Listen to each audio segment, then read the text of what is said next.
जो हम डिस्कस किए थे, बेसिसिटी में डिस्कस जो हम लोग किए थे, वो डिस्कस किए थे कि लॉन पेयर का अवेलेबिलिटी कितना ज्यादा है, availability of lone pair. And second जो है वो इस चीज पे डिपेंड कर रहा था कि जो लॉन पेयर जो है विदाउट रेजोनेंस वो ज्यादा था basic than lone pair with resonance. उसके बाद negative, then neutral, then positive. उसके बाद less electronegative, then more electronegative है। तो ये एक जनरल आइडियाज था। थोड़ा सा बेस के बारे में और जानते हैं कि अगर एलोंग पीरियड और एलोंग ग्रुप की बात हो, जैसे अगर मैं बात करूं CH3 minus, OH minus, NH3 minus, NH2 minus और F माइनस, तो सब माइनस है, तो लेस इलेक्ट्रोनेगेटिव वाला ज्यादा बेसिक होगा, मतलब बेसिसिटी इधर से इधर घटेगा, मतलब सबसे ज्यादा होगा, तो बेसिसिटी जो होगा वो घटेगा, है ना। लेकिन यहां अगर देखेंगे डाउन द ग्रुप, ग्रुप में यहां ध्यान देना है, F minus, Cl minus, Br minus, I minus, यहां पे डाउन द ग्रुप की अगर बात करें, इलेक्ट्रोनेगेटिविटी लेस है ना, इलेक्ट्रोनेगेटिविटी लेस है। इसका मतलब ये नहीं कि बहुत ज्यादा बेसिक है ये, ऐसा नहीं है। यहाँ पे बेसिक स्ट्रेंथ जो होता है वो घटता है नीचे जाने पे, मतलब सबसे ज्यादा बेसिक ये, फिर ये, फिर ये। तो इलेक्ट्रोनेगेटिविटी वाला कंसेप्ट ग्रुप के अलोंग जो होता है वो हो जाता है फेल। इसलिए ध्यान देना है, ग्रुप के अलोंग में बेसिक जो होता है वो डाउन द ग्रुप आपका कम होता है। ऐसा रीजन क्यों है? इसका रीजन ये है कि जिससे इसका कंजुगेट HF है, HCl है, HBr है, HI है। बॉन्ड बड़ा होने के कारण, अभी और डिटेल बताएंगे, बॉन्ड बड़ा होने के कारण ये जो है वो जल्दी टूट जाता है, मतलब ज्यादा एसिड, अगर ये एसिड ज्यादा तो इसका कंजुगेट बेस कम, वीक, कंजुगेट बेस वीक। अब देखिए इलेक्ट्रोनेगेटिविटी फेल कैसे हो गया, दूसरा चीज समझिए, ये है छोटा सा, ये और बड़ा सा, ये और बड़ा सा, और आई जो है बहुत बड़ा सा, तो अब सब में -1 है। अब ध्यान से समझो, एक प्लस को अट्रैक्ट करना H प्लस को, सब H प्लस को अट्रैक्ट करना, अब केवल खींचना है। तो खींचना है मतलब चार्ज डेंसिटी, देखो इतना एरिया में एक माइनस, तो ज्यादा चार्ज डेंसिटी जल्दी खींचेगा, जल्दी खींचेगा ना, तो इसलिए ज्यादा बेसिक होगा, बेसिसिटी कम होगा। इलेक्ट्रॉन नेगेटिविटी बहुत ज्यादा मायने नहीं रखेगा। इलेक्ट्रॉन नेगेटिविटी मायने कब रखेगा, जब सबका साइज लगभग बराबर हो। देखो सी इतना ही बड़ा, 2 सेल, नाइट्रोजन भी सेकंड पीरियड में, ये भी सेकंड पीरियड में, ये भी सेकंड पीरियड, मतलब लगभग साइज सबका क्या है, बराबर है। जब लगभग साइज बराबर है तब इलेक्ट्रोनेगेटिविटी देखते हैं। इलेक्ट्रोनेगेटिविटी कम होगा तो जल्दी इलेक्ट्रॉन देगा, है ना। तो इसलिए अलोंग पीरियड हम इलेक्ट्रोनेगेटिविटी डिसाइड करते हैं, मतलब इधर से इधर बेसिसिटी कम होता है, अलोंग ग्रुप भी बेसिसिटी क्या होता है, कम होता है। इतना ही जानना है और कुछ नहीं। बेसिसिटी हो गया है खत्म। अब यहां पे आते हैं न्यूक्लियोफिलिसिटी। समझ में आ गया, अलोंग पीरियड अलोंग ग्रुप में, ऐसे हम एक बार बोलेंगे।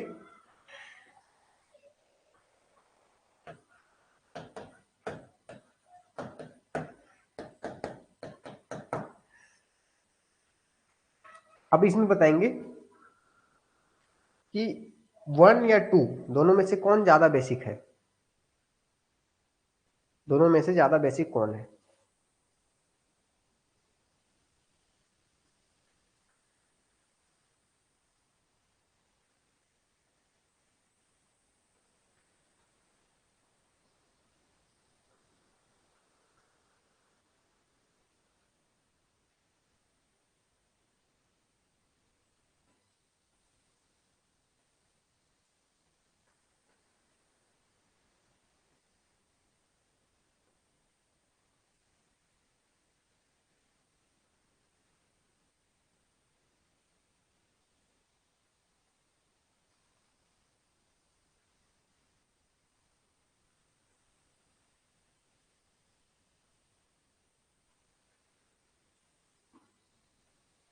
बिल्कुल जो है वो 1 ज्यादा बेसिक है, बिल्कुल 1 ज्यादा बेसिक है, क्योंकि ऑक्सीजन के बाद सल्फर आता है, तो डाउन द ग्रुप बेसिसिटी क्या होता है, कम होता है, इसका मतलब ऊपर वाला ज्यादा बेसिक होगा।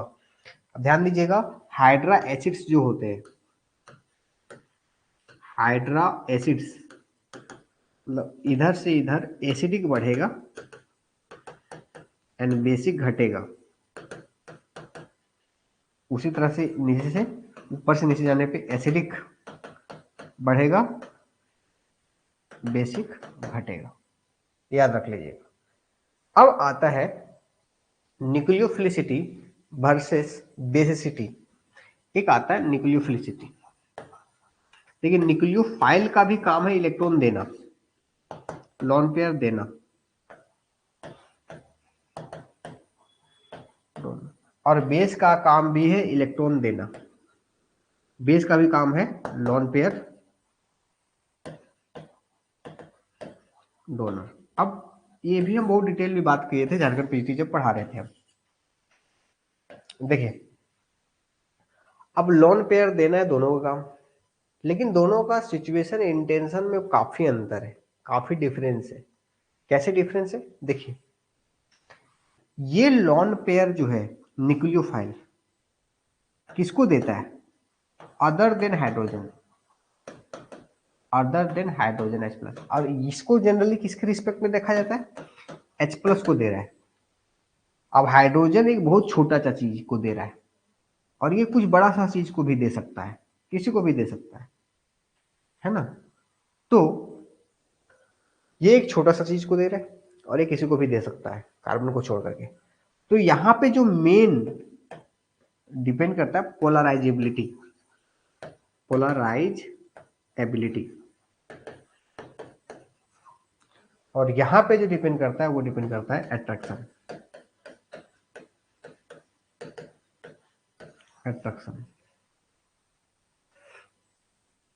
अब देखिए ध्यान से, हम दो चीज को अट्रैक्ट करना है, ठीक है, एक पॉजिटिव को बस अट्रैक्ट करना है, माइनस के पास जितना पावर होगा उतना से अट्रैक्ट करेगा। जैसे अगर मान लीजिए ये है, ठीक है, ये है, और दूसरा हो सकता है कि मैं यहाँ मान लो ये आयरन है, ये मैग्नेट है, और ये मैग्नेट इसको अट्रैक्ट कर रहा है ना, ये हो गया अट्रैक्शन।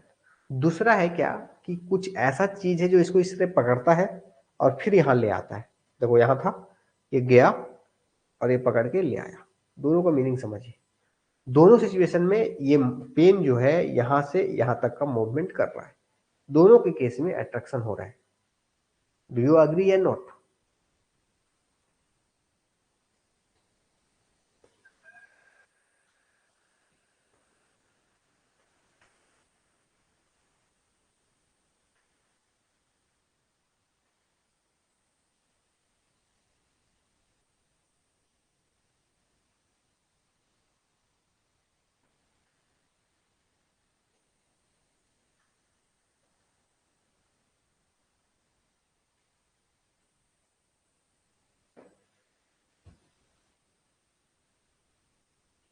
रिप्लाई करना है जल्दी से।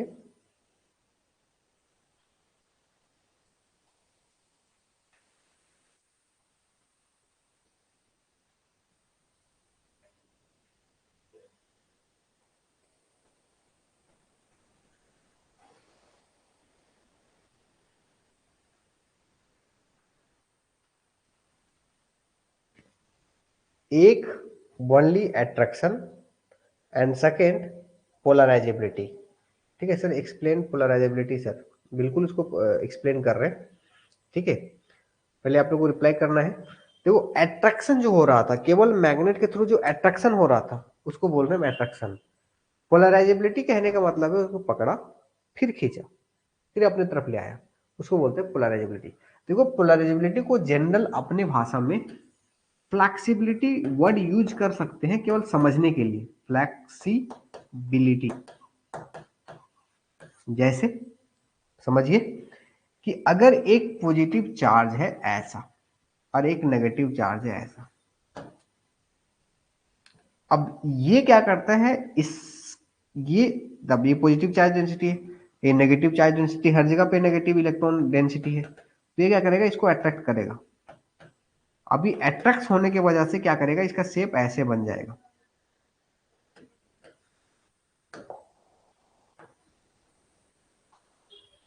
ऐसे बन जाएगा। और इस प्लस माइनस में अट्रैक्शन की वजह से इसको बोलते हैं पोलराइजेबिलिटी। अब ये क्या हुआ, अट्रैक्ट हो गया, मतलब इसका शेप चेंज हो गया ऐसे। अब ये दोनों के बीच कुछ अट्रैक्शन हुआ, कुछ लगा हुआ, तो पोलराइजेबिलिटी मतलब जितना ज्यादा ये फ्लेक्सिबल होगा, जितना ज्यादा ये फ्लेक्सिबल होगा और जितना ज्यादा नेगेटिव चार्ज होगा इस पे, उतना जल्दी पोलराइज करेगा। भाई अगर एक पुलिस है बड़ा सा, किसी को पकड़ना है, तो जितना लंबा रहेगा उतना किसी को पकड़ पाएगा जल्दी से, या तो जितना फ्लेक्सिबल रहेगा, ऐसे वैसे मुड़ जाए, तो उतना जल्दी किसी को पकड़ेगा। तो इसलिए इसमें हम ये बोलते हैं कि जितना ज्यादा पोलराइजेबिलिटी होगा उतना ज्यादा न्यूक्लियोफिलिसिटी होगा, न्यूक्लियोफिलिसिटी होगा। लेकिन बेस में बोलते हैं अट्रैक्शन, जितना छोटा से छोटा होगा उतना ज्यादा अट्रैक्ट कर पाएगा, क्योंकि केवल अट्रैक्शन करना है, उसको पोलराइज नहीं करना है, केवल अट्रैक्शन करना है। मतलब जितना ये ठोस होगा उतना ज्यादा अट्रैक्ट करेगा, क्योंकि इसका अट्रैक्ट करने का तरीका अलग है, इसका अट्रैक्ट करने का तरीका अलग है। भाव समझिए, समझ में आया या नहीं आया? इसका नेगेटिव का साइज बड़ा होने से, या तो देखो साइज में इसका बड़ा होने से ज्यादा न्यूक्लियोफिलिक होगा, इसका छोटा होने से ज्यादा न्यूक्लियोफिलिक होगा।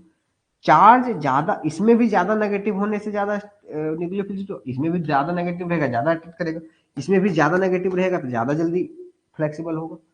तो दोनों के केस में जनरली नेगेटिव हाई होना चाहिए, इसमें भी हाई होना चाहिए। साइज इसमें हाई होना चाहिए न्यूक्लियोफिलिसिटी में, इसमें स्मॉल होना चाहिए जनरली। समझ में आया है या नहीं? जल्दी से एक बार रिप्लाई करेंगे, उसी अकॉर्डेंस पे तय करेंगे कि इसको और डिटेल समझाना है या नहीं समझाना है। जल्दी से।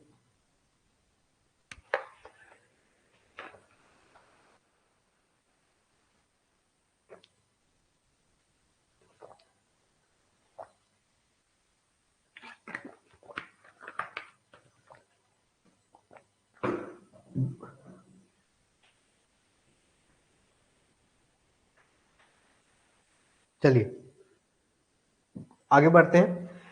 अब देखिए, तो अगर हम देखा जाए तो बेसिसिटी जो है एंड न्यूक्लियोफिलिसिटी जो है,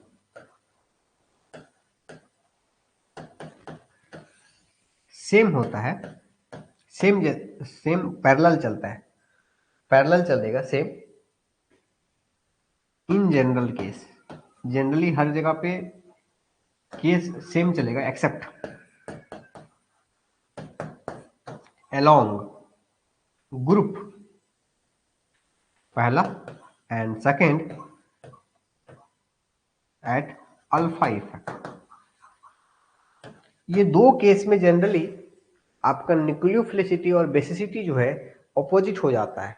न्यूक्लियोफिलिसिटी इधर से बढ़ेगा, उसका बेसिसिटी उधर से घटेगा। लेकिन और केसेस में जनरली दोनों सेम होता है। जैसे में देखिए, आपको बस ये चीज जानना है कि न्यूक्लियोफिलिसिटी में जितना फ्लेक्सिबल होगा उतना ज्यादा न्यूक्लियोफिलिक, और बेसिक में जितना ज्यादा ठोस होगा उतना ज्यादा बेसिक। इसको एक एग्जांपल से समझिए। देखिए, अब एक क्राउडेड भीड़ में जो है, भीड़ में बड़ा चीज को पकड़ने के लिए आपको फ्लेक्सिबल होना पड़ेगा। बड़ा चीज को पकड़ने के लिए, जैसे मान लो एक बहुत सारी भीड़ है और एक इंसान, पूरा बड़े इंसान को पकड़ना है, तो उसको पकड़ के खींचने के लिए आपको फ्लेक्सिबल होना पड़ेगा। आप अगर सोचेंगे सीधा में सीधा सीधी खड़े हो जा रहे, ऐसे अटक कर, अरे आगे भी लोग रहेंगे खड़े, जैसे मान लो ये है, ऐसे है, ऐसे है, और आपको इसको इसको अट्रैक्ट करना है, तो आपको फ्लेक्सिबल होना पड़ेगा। या तो इधर से पकड़ोगे ऊपर से, या तो इधर से पकड़ोगे फिर उसको खींचोगे, तो ये हुआ। लेकिन दूसरे केस में क्या है, इधर भी इंसान है, इधर भी इंसान है, इधर भी इंसान है, लेकिन आपको पकड़ना किसको है, एक छोटा सा बॉल को, एक छोटा सा बॉल को अट्रैक्ट करना है। तो छोटा सा बॉल के लिए कोई भी थोड़ा सा स्पेस हो जाएगा, उसमें आ जाएगा, जैसे पकड़ोगे आ जाएगा सीधा। अगर हाथ चला गया तो आ भी जाएगा। लेकिन किसी इंसान को खींचने के लिए हाथ चलने से नहीं आ जाएगा सीधा, ऐसे खींचोगे तो आएगा ही नहीं, आपको ऐसे करना पड़ेगा, ऐसे करना पड़ेगा, इन जनरल समझिए। तो इसलिए आपको याद रखना है कि न्यूक्लियोफिलिसिटी में जो है फ्लेक्सिबिलिटी जितना ज्यादा होगा उतना ज्यादा न्यूक्लियोफाइल होगा, और बेसिसिटी में जितना ज्यादा अट्रैक्शन होगा उतना ज्यादा बेस होगा। और अगर देखा जाए और दोनों को कंपेयर किया जाए तो लगभग हर जगह पे एक जैसा बिहेव करता है, केवल ये दोनों के अलग अलग, ये दोनों प्लेस पे अलग अलग बिहेव करता है, जो कि दोनों के बारे में समझाएंगे। जैसे में देखिए CH3 minus, NH2 minus, OH minus, F minus. अब देखिए ध्यान से, आप इधर से इधर जाएंगे तो सीधी सी बात है साइज क्या होते जा रहा है, साइज लगभग थोड़ा सा छोटा होते जा रहा है, बहुत ज्यादा नहीं, बहुत छोटा। तो साइज छोटा हो जा रहा है मतलब न्यूक्लियोफिलिसिटी क्या होगा, कम होते जाएगा। और बेसिसिटी के बारे में पढ़ चुके हैं, कम होता ही है लेफ्ट से राइट हाइड्रा एसिड में, है ना। लेकिन एलोंग ग्रुप की बात करें, F minus, Cl minus, Br minus, I minus, basicity क्या हो रहा है, घट रहा है, लेकिन साइज बढ़ रहा है, साइज बढ़ रहा है, इसलिए न्यूक्लियोफिलिसिटी क्या होगा, बढ़ेगा। तो देखो बेस एलोंग ग्रुप क्या हो रहा है, घट रहा है, लेकिन न्यूक्लियोफाइल क्या हो रहा है, बढ़ रहा है। मतलब एलोंग ग्रुप में बेस और न्यूक्लियोफाइल जो है वो एक जैसा बिहेव नहीं करता, एक बढ़ता है तो एक घटता है। दूसरा चीज देखकर देखेंगे, RO minus, RS minus along group है, तो अगर बेस पूछेंगे तो ये बेस ज्यादा होगा, और अगर न्यूक्लियोफिलिक पूछें तो ये न्यूक्लियोफिलिक ज्यादा होगा, ये न्यूक्लियोफिलिक ज्यादा होगा, और ये बेस ज्यादा होगा। ठीक है, अब आगे बढ़ते हैं। आगे क्या है, अब अल्फा इफेक्ट क्या है, अल्फा इफेक्ट के बारे में समझेंगे। अब इन जनरल हम बात कर रहे हैं, जैसे मान लो एलोंग पीरियड है, NH2 NH3 NH2 माइनस, भाई ज्यादा नेगेटिव वाला न्यूक्लियोफाइल भी ज्यादा होगा, बेस भी ज्यादा होगा, बेस भी ज्यादा होगा। अगर मान लो दूसरा ले लेते हैं एक,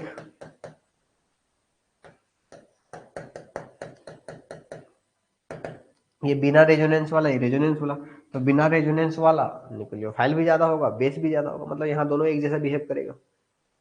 एक जैसा कहने का मतलब है वो भी ज्यादा तो ये भी ज्यादा, है ना। केवल एलोंग ग्रुप में डिफरेंस हो जाता है। तीसरा अल्फा इफेक्ट क्या होता है, अल्फा इफेक्ट होता है कि अगर कोई न्यूक्लियोफिलिक सेंटर है, जैसे मान लो ए न्यूक्लियोफिलिक सेंटर है, और अगर कोई ग्रुप सामने भी एक लॉन पेयर वाला आ जाए तो इसको बोलते हैं इसके लिए ये अल्फा इफेक्ट है। अल्फा पोजीशन पे एक इफेक्ट है, क्या है इफेक्ट, देखिए NH2 है, NH2 है ना। तो ये लॉन पेयर क्या करेगा, इस लॉन पेयर को रिपेल करेगा, तो फ्लेक्सिबल किया। अब भाई इतना फ्लेक्सिबल, ऐसे ऐसे रिपल्सन कर रहा था, फ्लेक्सिबल है, तो फ्लेक्सिबल होने की वजह से ये जल्दी से अट्रैक्ट करने चला जाता है। ठीक है, जिसके कारण से इसका न्यूक्लियोफिलिसिटी ज्यादा होगा इन कंपेरिजन टू इसका CH3NH2, इसका जो है न्यूक्लियोफिलिक ज्यादा होगा, क्योंकि इसमें कोई लॉन पेयर वाला नहीं है, तो अल्फा इफेक्ट वाला इसका ज्यादा होगा। लेकिन अगर वही बेसिक अगर पूछे तो इसका बेसिक ज्यादा होगा, जस्ट एक्सेप्शन।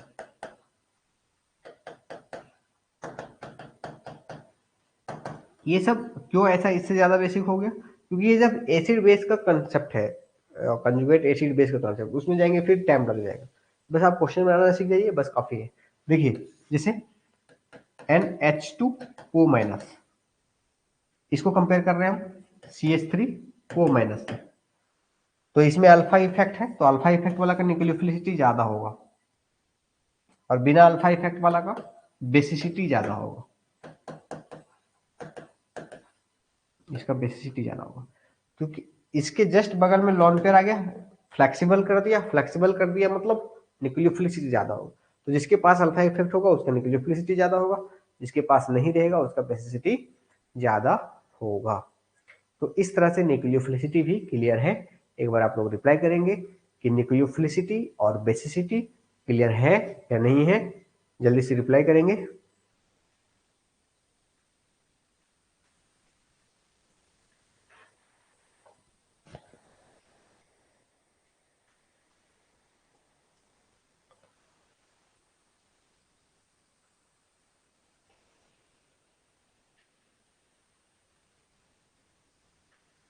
चलिए अब आगे बढ़ते हैं।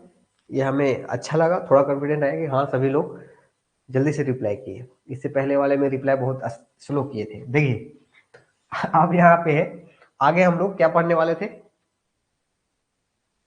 Heat of hydrogenation and heat of combustion. देखिए heat of hydrogenation and heat of combustion, heat of hydrogenation and heat of combustion. अब दोनों को समझिए कि क्या है हाइड्रोजनेशन और क्या है कंबसन, तो बहुत आसानी से समझेंगे। तो हाइड्रोजनेशन मतलब होता है डबल बॉन्ड आया और हाइड्रोजन जुड़ा, CH2 दो हाइड्रोजन जुड़ा और यहाँ पे एनर्जी रिलीज हुआ। जो एनर्जी रिलीज होता है उसको बोलते हैं हीट ऑफ हाइड्रोजनेशन। मतलब ये लेस स्टेबल था, इसका एनर्जी यहाँ था क्योंकि पाई बॉन्ड है, एक पाई बॉन्ड टूटने से, एक पाई बॉन्ड टूटने से यहाँ पे दो सिग्मा बॉन्ड बन रहा है, दो बॉन्ड बन रहा है। मतलब खर्च कर रहे हैं 1 रुपया, फायदा हो रहा है 50 रुपया, मतलब 30 रुपया। इससे स्ट्रॉन्ग भी है और दो बन रहा है, तोड़े हम 10 रुपया, निकाले हम 30 रुपया। जिसके कारण से क्या होगा, इससे एनर्जी इसका कम होगा, प्रोडक्ट एनर्जी निकल गया, स्टेबल है। ये रिएक्टेंट, तो रिएक्टेंट का एनर्जी और प्रोडक्ट का एनर्जी का डिफरेंस को हम बोलते हैं heat of hydrogenation. Heat of hydrogenation, अब देखो ध्यान से, तो जितना ज्यादा पाई बॉन्ड होगा उतना ज्यादा एनर्जी रिलीज होगा, मतलब उतना ज्यादा डिफरेंस होगा। जितना ज्यादा पाई बॉन्ड बनेगा मतलब उतना एनर्जी रिलीज होगा, उतना एनर्जी रिलीज होगा मतलब उतना हीट ऑफ हाइड्रोजनेशन। तो हीट ऑफ हाइड्रोजनेशन जो होगा, अरे यार, हीट ऑफ हाइड्रोजनेशन जो होगा वो डायरेक्टली प्रोपोर्शनल होगा सबसे पहले number of pi bonds, number of pi bonds. अगर पाई बॉन्ड सेम रहा उस केस में डिपेंड करेगा स्टेबिलिटी। क्यों? अस्टेबल मतलब एनर्जी कम, एनर्जी कम मतलब ये डिफरेंस कम, क्योंकि प्रोडक्ट तो वही वही रहेगा। अगर ये स्टेबल कम रहा, मतलब मान लो यहां रहा, तो इसके बीच स्टेबल कम रहेगा। देखो स्टेबिलिटी ज्यादा तो एनर्जी कम, स्टेबिलिटी कम तो एनर्जी ज्यादा। ध्यान समझिए, क्लियर है या नहीं है, ये चीज ध्यान देना है। क्लियर है या नहीं है? यस या नो? Fast fast fast.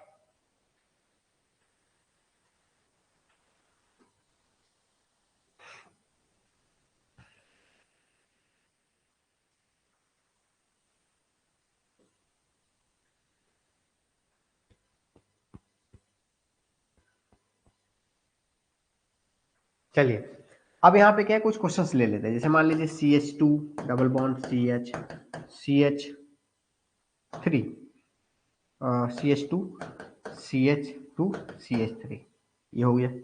दूसरा हो गया CH2 CH double bond CH2, नहीं CH3। तीसरा हो गया CH3 CH CH2 double bond, hydrogen कहीं मिस्टेक हुआ तो उसको बहुत ज्यादा केयर मत करना, बस मेन इंटेंशन समझिए। अब देखिए इसमें हाइड्रोजनेशन करेंगे, एक H2 करेंगे, सब में प्रोडक्ट सेम बनेगा। देखिए सब में सेम बनेगा प्रोडक्ट, इसमें भी 5 कार्बन का सब हाइड्रोजन आ जाएगा, सब यही बनेगा, इसमें भी आएगा। तो हीट ऑफ हाइड्रोजनेशन किसमें ज्यादा होगा? तो इसमें 2 पाई बॉन्ड है और इसमें 1 है ना? तो सीधी सी बात है, ये दोनों का ज्यादा होगा, 1 2 या थर्ड। सबसे कम किसका होगा? 1 का होगा। अब 2 थर्ड में देखते हैं, 2 थर्ड में देखते हैं किसका ज्यादा होगा। 2 और थर्ड में देखो, number of pi bond same हो गया। अब स्टेबिलिटी देखो, ये रेजोनेंस में है, डबल सिंगल डबल, ये रेजोनेंस में नहीं है। तो जो स्टेबल होता है उसका हीट ऑफ हाइड्रोजनेशन कम होता है, तो इसका कम होगा, इसका ज्यादा होगा, ये होगा ऑर्डर। इस तरह से किसी भी क्वेश्चंस बना सकते हैं। जैसे मान लीजिए ये है,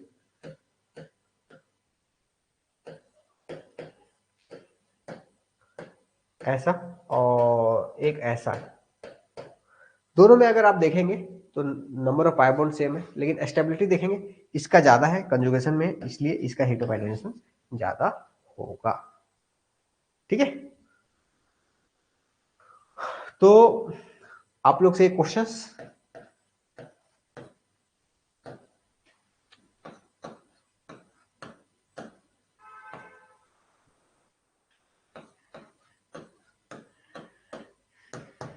आप लोग को केवल बस बताना है कि सबसे ज्यादा हीट ऑफ हाइड्रोजनेशन किस में होगा, सबसे ज्यादा हीट ऑफ हाइड्रोजनेशन किस में होगा, फर्स्ट सेकंड थर्ड।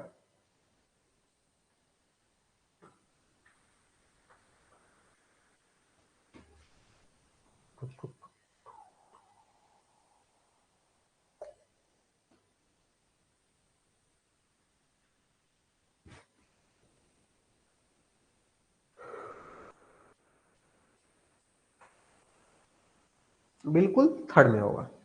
बस इतना ही आसान तो है हीट ऑफ हाइड्रोजनेशन, कुछ नहीं है। अब आते हैं हीट ऑफ कंबसन।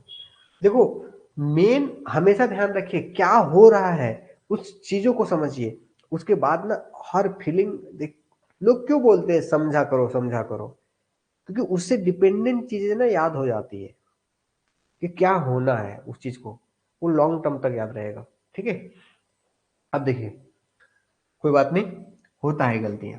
देखिए अब हीट ऑफ कंबसन में क्या है भाई, कोई भी एक एलिमेंट है, जैसे मैं मान लो कोई भी फ्यूल है, CH4 है प्लस ऑक्सीजन है, और फिर हीट हो गया तो CO2 प्लस H2O, और यहाँ पे भी एनर्जी रिलीज हुआ। अब सारा जलेगा इसमें, कार्बन हाइड्रोजन जितना रहेगा उतना जलेगा। मान लो अगर C2H6 लिए प्लस O2 है, तो दो कार्बन है, दो CO2 बनेगा। अब जितना हाइड्रोजन है उतना H2O बनेगा, जिसमें 4 है तो 2 बनेगा, 6 है तो 3 बनेगा। अब इसको बैलेंस करेंगे ऑक्सीजन के साथ, इसको कुछ नहीं करना है, एक मोल को जलने में जो भी एनर्जी रिलीज होती है उसको बोलते हैं हीट ऑफ कंबसन। तो सीधी सी बात है, जितना ज्यादा रहेगा उतना ज्यादा एनर्जी रिलीज होगा। इसमें जितना ज्यादा नंबर ऑफ एटम्स रहेगा उतना ज्यादा आपको एनर्जी मिलेगा, जितना ज्यादा एटम्स मिलेगा उतना ज्यादा आपको एनर्जी मिलेगा ना, तो उतना ही चलेगा। भाई ज्यादा देर तक आप ज्यादा खाना कब बनेगा, जब ज्यादा चीज जलाओगे। कब मिलेगा, कब जलाओगे, सीधी सी बात है। तो यहाँ पे क्या है, हीट ऑफ कंबसन जो है वो डायरेक्टली प्रोपोर्शनल होता है नंबर ऑफ हाइड कार्बन का, बोल देते हैं कार्बन ज्यादा रहेगा तो बस।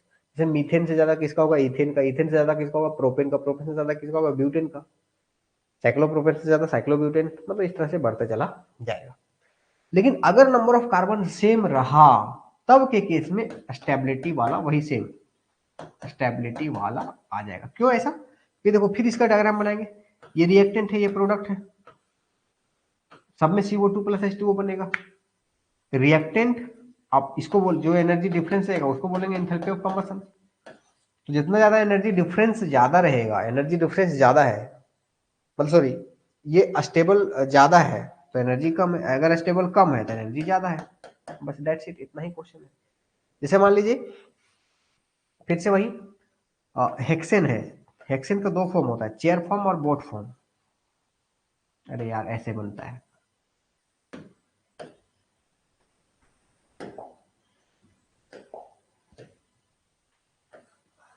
ऐसा, ये चेयर फॉर्म है और ये बोट फॉर्म है। ये ज्यादा है, ये ज्यादा स्टेबल है, तो ये स्टेबल ज्यादा है, इसका मतलब हीट ऑफ कंबसन, दोनों में 6 कार्बन है, कम होगा इसमें ज्यादा होगा, stability come, heat of combustion ज्यादा। तो इस तरह से बहुत सारा क्वेश्चन है जिसमें जिसमें 3 कार्बन है, 3 कार्बन, जैसे मान लो 4 कार्बन है, 4 कार्बन एक ऐसे बनाते हैं और दूसरा 4 कार्बन ऐसे बनाते हैं। तो यह रिंग 4 कार्बन, रिंग स्ट्रेन ज्यादा है, रिंग स्ट्रेन ज्यादा है, इसका मतलब क्या है, इसका हीट ऑफ कंबसन मतलब स्टेबल कम है, स्टेबल कम है मतलब हीट ऑफ कंबसन ज्यादा है। बस दैट्स इट, सिंपल है, कोई बहुत ज्यादा लॉजिक नहीं है, बस इतना ही है। बहुत लोग गलतियां करते हैं, एक चीज याद रखते हैं, केवल ये वाला याद रखते हैं कि अरे, एक चीज याद करते हैं केवल, बस heat of hydrogenation is directly. देखो यहाँ पे ऑर्गेनिक में आप फंस कहाँ रहे हो, आप फंस रहे हो बस कंपेयर करने में, किसको पहले देखना है, कौन पैरामीटर को पहले देखना है। देखो हम पहले कौन देख रहे हैं, इसको देख रहे हैं, फिर स्टेबिलिटी की बात कर रहे हो। इसमें भी वही है, पहले इसको देख रहे हैं फिर देख स्टेबिलिटी की बात कर रहे हैं। ये सीक्वेंस ही है जो आपको ऑर्गेनिक में स्ट्रॉन्ग करता है। अदरवाइज आप किसी चीज को पहले देखो, जैसे मैं बेसिक में देखो, पहले हम क्या देख रहे थे, विद रेजोनेंस विदाउट रेजोनेंस, फिर नेगेटिव पॉजिटिव देख रहे हैं, फिर हम देख रहे हैं कि लेस इलेक्ट्रोनेगेटिव मोर इलेक्ट्रोनेगेटिव, वो सीक्वेंस है ना, वो आपको बहुत स्ट्रॉन्ग करेगा। वही चीज आपको गलती करता है, बुक पढ़ते हैं आप तो आपको अलग अलग टर्म एंड कंडीशन लेकर के अलग अलग क्वेश्चन आता है, लेकिन एग्जाम में एक साथ आता है तो आपको समझ ही नहीं आता है। ऑर्गेनिक के पास इसी लॉजिक पे खेल है। अब आते हैं नेक्स्ट। क्लियर है? ऐसा ना जल्दी से बोलेंगे।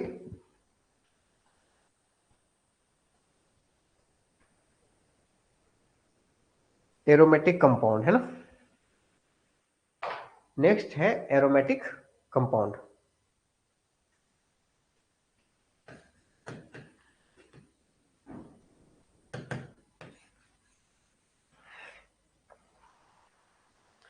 आई होप कि एरोमेटिक कंपाउंड जो है आप लोग बहुत अच्छे से जानते होंगे, तो एरोमेटिक कंपाउंड को स्किप कर दें, ऐसे नो जल्दी से।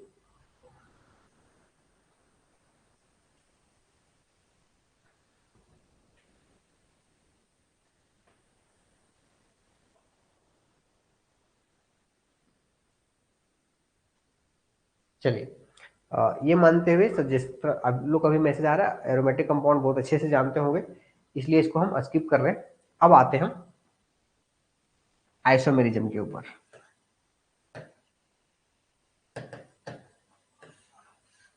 आइसोमेरिज्म के ऊपर।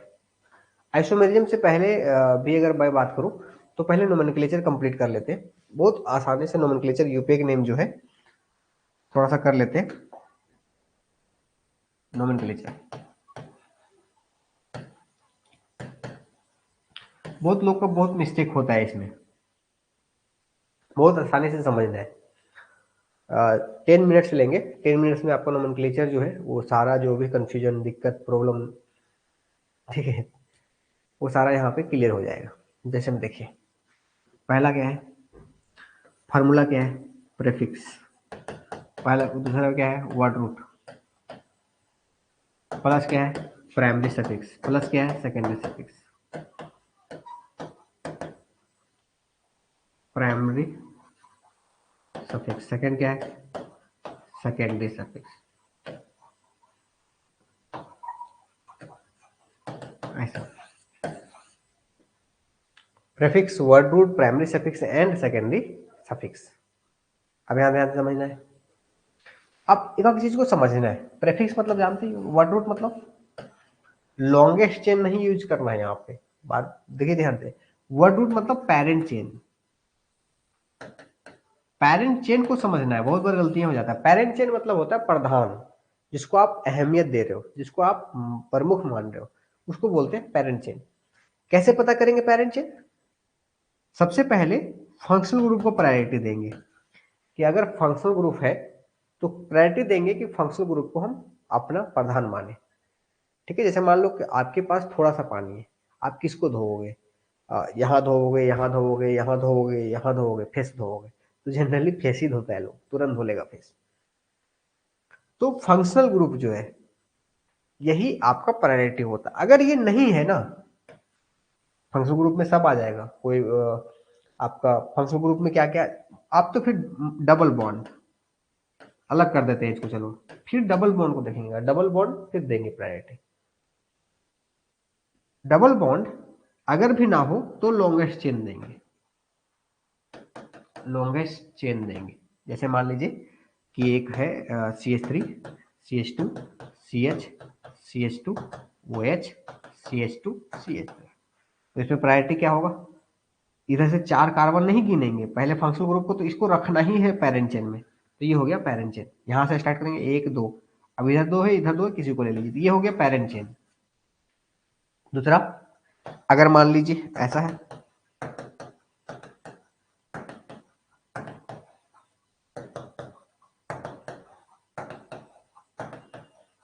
ऐसा है, देखो इसको तो लॉन्गेस्ट चेन में रखना ही है। अब यहाँ के बाद देखो, इधर 4 इधर 3, तो इधर सॉरी इधर जाएंगे, ये हुआ मेरा पेरेंट चेन। ऐसा नहीं कि इधर से इधर लॉन्गेस्ट है तो लॉन्गेस्ट में चले जाएंगे। तो पहला जो गलती होता है वो ये होता है कि पेरेंट चेन को पहचानने में।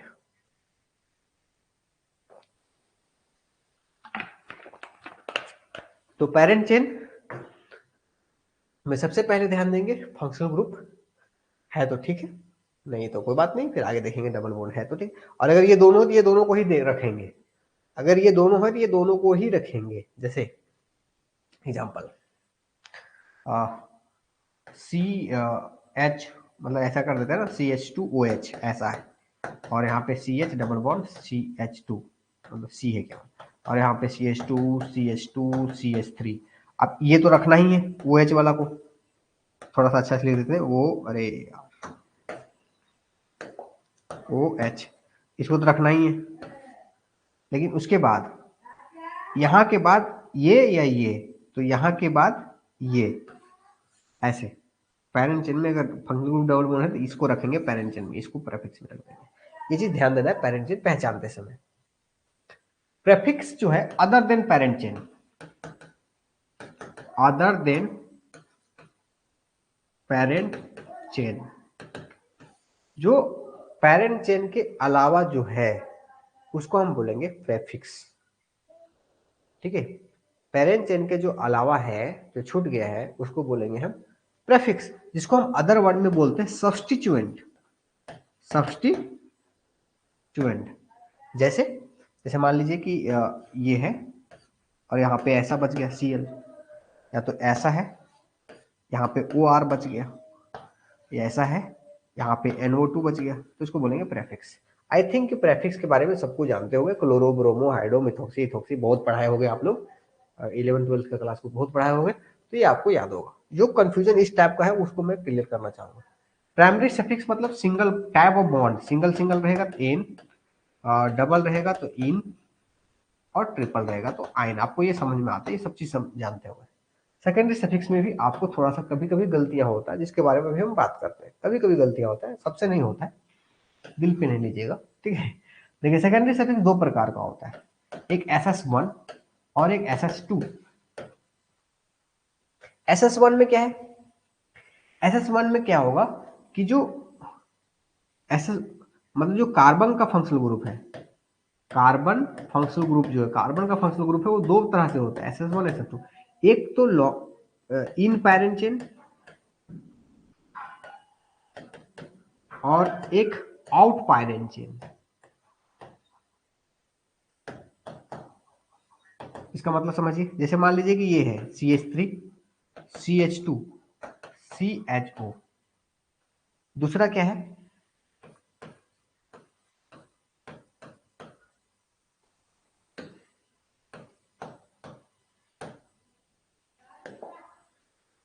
CHO, ऐसा।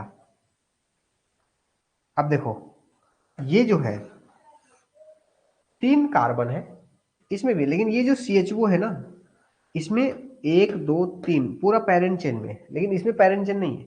यहां से स्टार्ट करेंगे नंबरिंग 4 5 6, लेकिन यहां से नहीं कर सकते क्योंकि 1 2 3 4 5 6 नहीं कर सकते, क्योंकि रिंग में जहां से स्टार्ट कर रहे हैं फर्स्ट एंड लास्ट सामने सामने होना चाहिए, और फर्स्ट लास्ट इस तरह नहीं होना चाहिए, फर्स्ट लास्ट। तो रिंग में अब इसमें देखो ये फंक्शनल ग्रुप कार्बन का फंक्शनल ग्रुप है जो कि आउट है, जिसको आप पैरेंट चेन में नहीं ले सकते, और एक इन है, ध्यान समझिए। तो जनरली क्या होता है, आप मैक्सिमम लोग ये याद करते, ये याद नहीं करते, तो इसलिए मैं कार्बन वाला फंक्शनल ग्रुप का तीनों लिखा देता हूँ। जिसमें COOH है, तो अगर इन में रहेगा तो उसको बोलेंगे ओइक एसिड, अगर आउट रहेगा तो उसको बोलेंगे कार्बोक्सिलिक एसिड, अगर इन में रहेगा एल्डिहाइड है तो इसको बोलेंगे अल, और यहां पे बोलेंगे कार्बल्डिहाइड। अगर यहाँ पे CN है तो इसको बोलेंगे नाइट्राइल, इसको बोलेंगे कार्बोनाइट्राइल।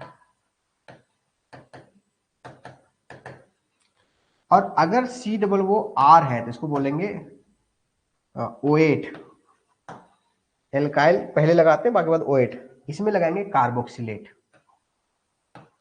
कार्बोक्सिलेट।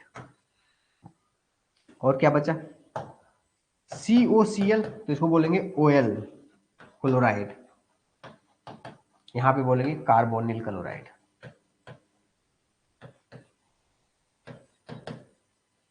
क्लोराइड। अगर यहां पे एमाइड है तो इसको बोलेंगे यहाँ पे एमाइड, यहाँ पे बोलेंगे कार्बोक्सामाइड। अब ध्यान से देख रहे होंगे कि यहाँ पे कार्बन अंदर आ गया, इसलिए अलग से कार्बन लिखने की जरूरत, कार्बन को इंडिकेट करने की जरूरत नहीं है, लेकिन यहाँ पे कार्बन बाहर चला जा रहा है, इसलिए हर में देखो carbon, carboxylate, carbaldehyde, carbonitrile, carboxylate, carbonyl chloride, carboxamide. ठीक है, तो इसका नेम क्या होगा? इसका नेम होगा, जैसे देखो इसका 3 कार्बन है तो इसका हो जाएगा प्रोपेनल, लेकिन इसका नेम क्या हो जाएगा? साइक्लोहेक्सेन कार्बल्डिहाइड। अगर कार्बोक्सिलिक होता साइक्लोहेक्सेन कार्बोक्सिलिक एसिड, अगर यहाँ पे CN होता तो साइक्लोहेक्सेन कार्बोनाइट्राइड, अगर यहाँ COCl होता तो साइक्लोहेक्सेन कार्बोनिल क्लोराइड, अगर कार्बोक्स एस्टर रहता तो साइक्लोहेक्सेन कार्बोक्सिलेट। सबसे पहले एल्काइल लगाएंगे, जो एल्काइल रहेगा, जैसे मिथाइल रहेगा तो मिथाइल साइक्लोहेक्सेन कार्बोक्सिलेट, इथाइल रहेगा तो इथाइल साइक्लोहेक्सेन कार्बोलेट, अगर एमाइड रहेगा तो साइक्लोहेक्सेन कार्बोक्सामाइड। आप लोग इस तरह भी देखे होंगे कभी, अगर नोमेनक्लेचर 3 आ जाता है, ऐसा मान लीजिए यहाँ पे CHO, यहाँ पे CHO, यहाँ पे CHO। इस केस में आप 2 को रख सकते हैं साथ में, 1 2 3 4, तो 1 2 3 4 5, एक छूट जाएगा, तो एक छूट जाएगा, जिसके कारण से तीनों को छोड़ देते हैं और नंबरिंग ऐसा करते हैं। जब ये तीनों छूट गया, तो उस केस में लिखते हैं प्रोपेन 1 2 3 ट्राई कार्बल्डिहाइड। मतलब जब out of the parent chain रहेगा तो उस केस में ये नेम यूज होगा कार्बन वाला फंक्शनल ग्रुप का।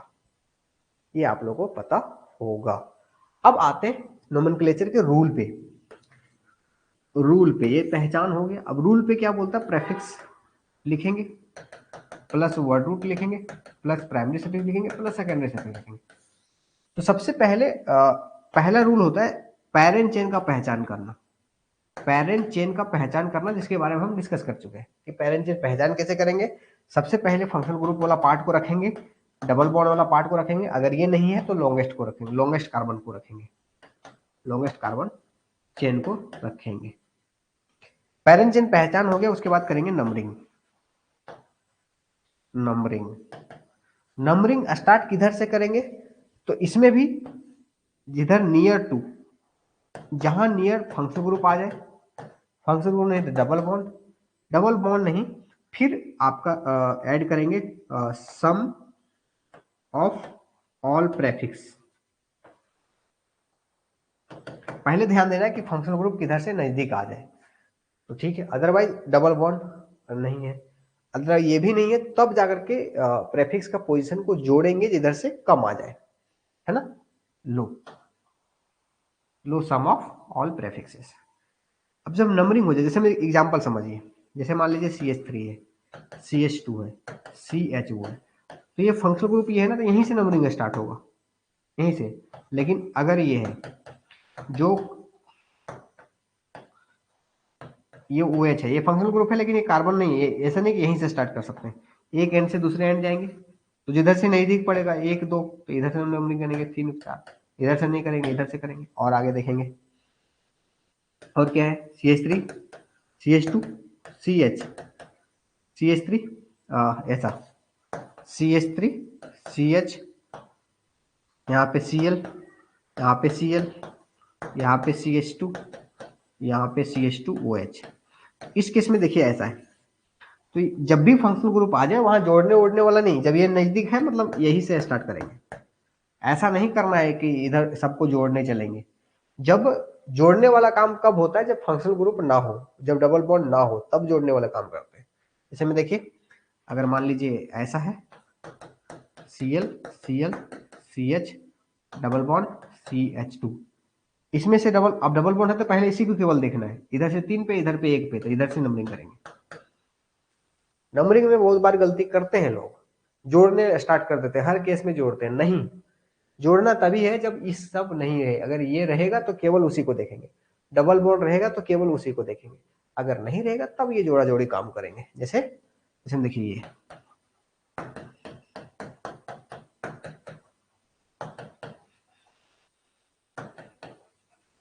आप जैसे यहाँ पे देखिए, अब इस केस में जोड़ा जोड़ी काम करेंगे, जोड़ो इधर से 1 2 3 4 5, तो कहाँ कहाँ आया? 2 पे आया, +2 पे आया, +4 पे आया, इज इक्वल टू कितना 8 आया। अब इधर से नंबरिंग इधर से करेंगे तो कितना 1 2 3 4 5, तो 2 पे आया प्लस 4 पे आया प्लस 4 पे आया, मतलब ये 2 पे है ये 4 पे है ये भी 4 पे है, तो कितना आया 10 आया। तो इधर से लोवेस्ट है, मतलब ये वाला काम करेंगे। तो जोड़ा जोड़ी वाला काम तब करेंगे जब फंक्शनल ग्रुप डबल बॉन्ड ना हो। अगर डबल बॉन्ड हो फंक्शनल ग्रुप हो तो पहले फंक्शनल ग्रुप देखेंगे, अगर दो फंक्शनल ग्रुप भी हो डबल बॉन्ड हो तो पहले फंक्शनल ग्रुप देखेंगे। तो यही दो जगह जनरली मिस्टेक होता है। अगर नंबरिंग कर दोगे तो पुट करना आप लोगों को आता ही होगा, आप लोग पढ़ाई पे ही आ रहे हो। तो आई होप कि ये नोमेनक्लेचर का जो पॉइंट जहाँ पे जनरली मिस्टेक होता है वो क्लियर हो गया होगा, और क्लियर हो गया होगा तो आगे बढ़ेंगे जल्दी से। नोमेनक्लेचर इतना ही हमें समझाना था, जो कि थोड़ा सा गलतियां होता है, लगता है बहुत आसान, लेकिन एक दो क्वेश्चन गलती करवा देता है छोटा छोटा एग्जाम में। क्लियर है?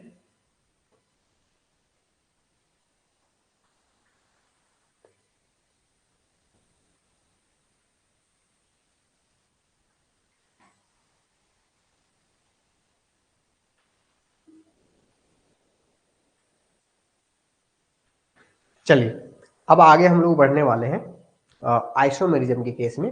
थोड़ा सा यहाँ पे टाइम लग सकता है।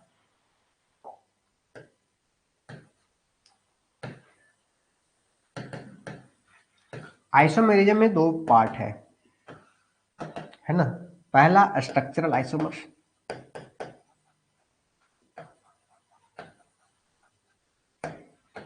एंड सेकेंड जो है स्टेरियो आइसोमर्स। ये थोड़ा सा टाइम लग सकता है ना। स्टीरियो आइसोमर्स में टाइम थोड़ा सा लग सकता है। ठीक है, आगे बढ़ते हैं। सर लास्ट का एक बार फिर समझा दीजिए। ओके, और लास्ट वाला क्या था? ये अच्छा हाँ, देखिए जैसे मान लीजिए ऐसा है CH3 CCl CH2 अब इसमें देखिए ये जो पेरेंट चेन है ना, इसमें प्रेफिक्स है। अब क्या करते, सबको पोजीशन नहीं, जब फंक्शनल ग्रुप रह जाए ना तो नंबरिंग जिधर से फंक्शनल ग्रुप नजदीक आ जाए उसी को प्रायोरिटी देते, नंबरिंग इधर करेंगे, जोड़ने वाला सिस्टम नहीं यूज करेंगे यहाँ पे। ऐसा जोड़ के नहीं देखेंगे कि इधर से कम आ रहा है इधर से कम आ रहा है, ऐसा कुछ नहीं है। डायरेक्ट देखेंगे कि फंक्शनल ग्रुप नजदीक किधर से है, बस दैट्स इट। ठीक है, जिधर से नजदीक होगा, जिस एंड से नजदीक होगा उसी एंड से करेंगे। ठीक है, ये जोड़ने वाला काम करते कब जानते हो? जब ऐसा होता,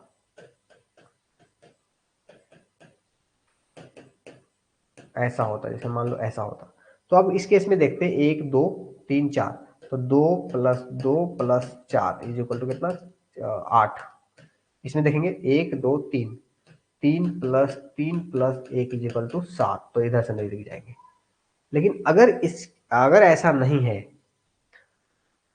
अगर तीनों फंक्शनल ग्रुप कोई नहीं है तब जोड़ने वाला काम करते हैं। लेकिन अगर कोई फंक्शनल ग्रुप है या तो कोई डबल बॉन्ड है तो केवल उसी को देख के देखेंगे किधर से नजदीक आ रहा है, उस समय जोड़ने वाला काम नहीं करते। ठीक है,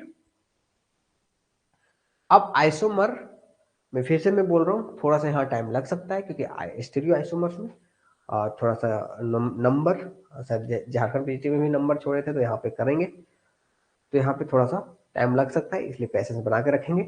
हाँ, कोशिश करेंगे कि बहुत सिस्टमेटिक वे में कम से कम समय में खत्म कर दें। ठीक है, और थोड़ा सा स्लो भी पढ़ा रहे, बहुत फास्ट भी नहीं पढ़ा रहे कि मतलब बस करना है, थोड़ा चीज़ों को थोड़ा सा समझा रहे। बहुत ज़्यादा नहीं बोल सकते कि बहुत ज़्यादा समझा रहे हैं, लेकिन हाँ कोशिश कर रहे हैं कि आप जो जानते हो वो याद आ जाए, ऐसा नहीं कि कंफ्यूज में हो जाए। जैसे कभी कभी होता है क्या कि आपको कम बताने से जो आप जितना जानते हो वो सारा आपके पास नहीं आ पाता है, अरे कुछ तो मिस हो रहा है, कुछ तो मिस हो रहा है। ठीक है, देखिए अब स्ट्रक्चरल आइसोमर्स में क्या है, चेन आइसोमर, फिर क्या है पोजीशन आइसोमर, फिर क्या है फंक्शन आइसोमर, फिर क्या है मेटा आइसोमर, फिर क्या है कीटो आइसोमर, मतलब टाउटो आइसोमर, टाउटोमर्स। सबसे इंपॉर्टेंट ये है। अब स्ट्रक्चरल में एक चीज ध्यान देना, कनेक्टिविटी डिफरेंस, कनेक्टिविटी डिफरेंस। और स्टेरियो आइसोमर में क्या है, सेम कनेक्टिविटी।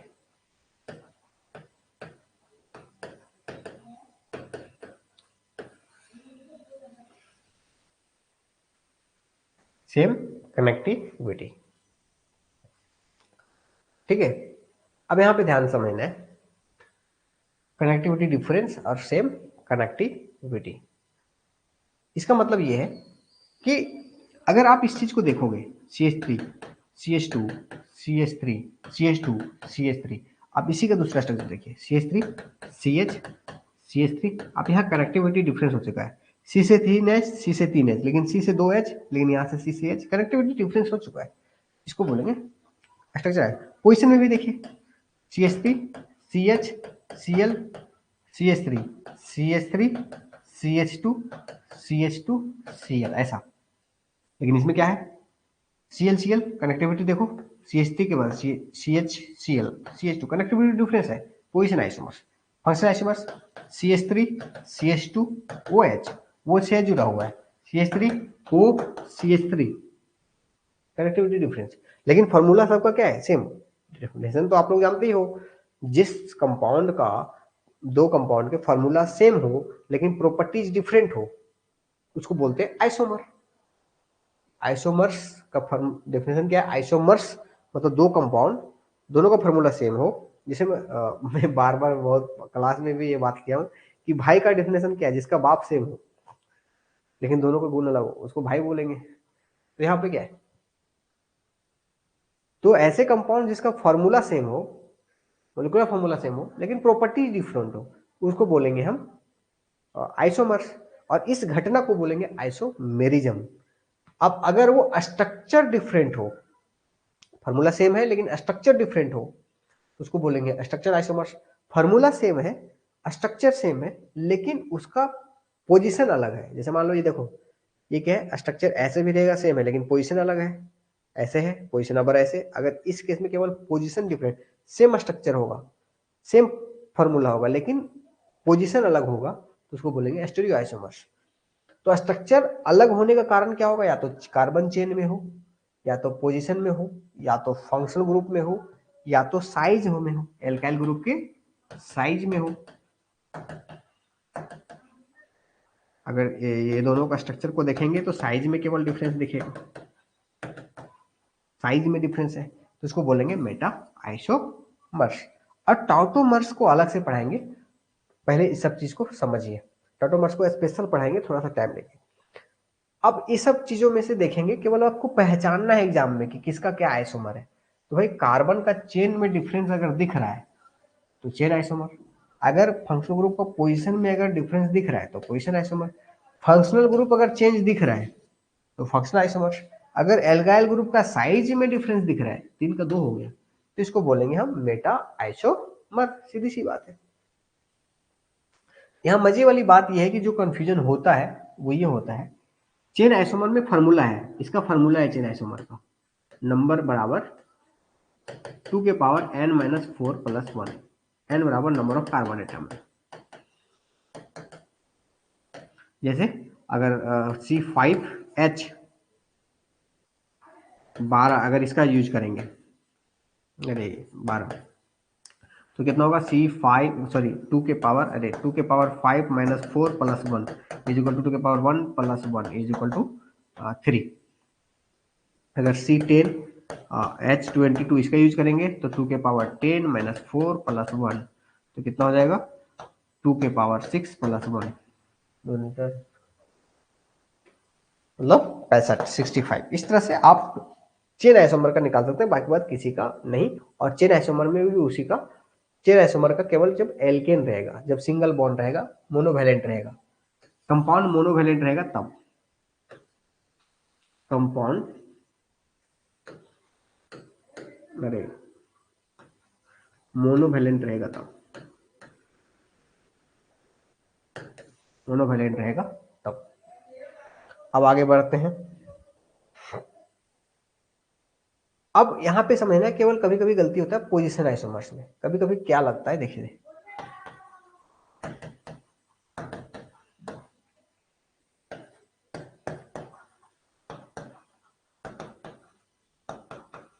ये बहुत लोग को लग जाता है कि ये पोजीशन आइसोमर है, लेकिन पोजीशन आइसोमर नहीं है भाई।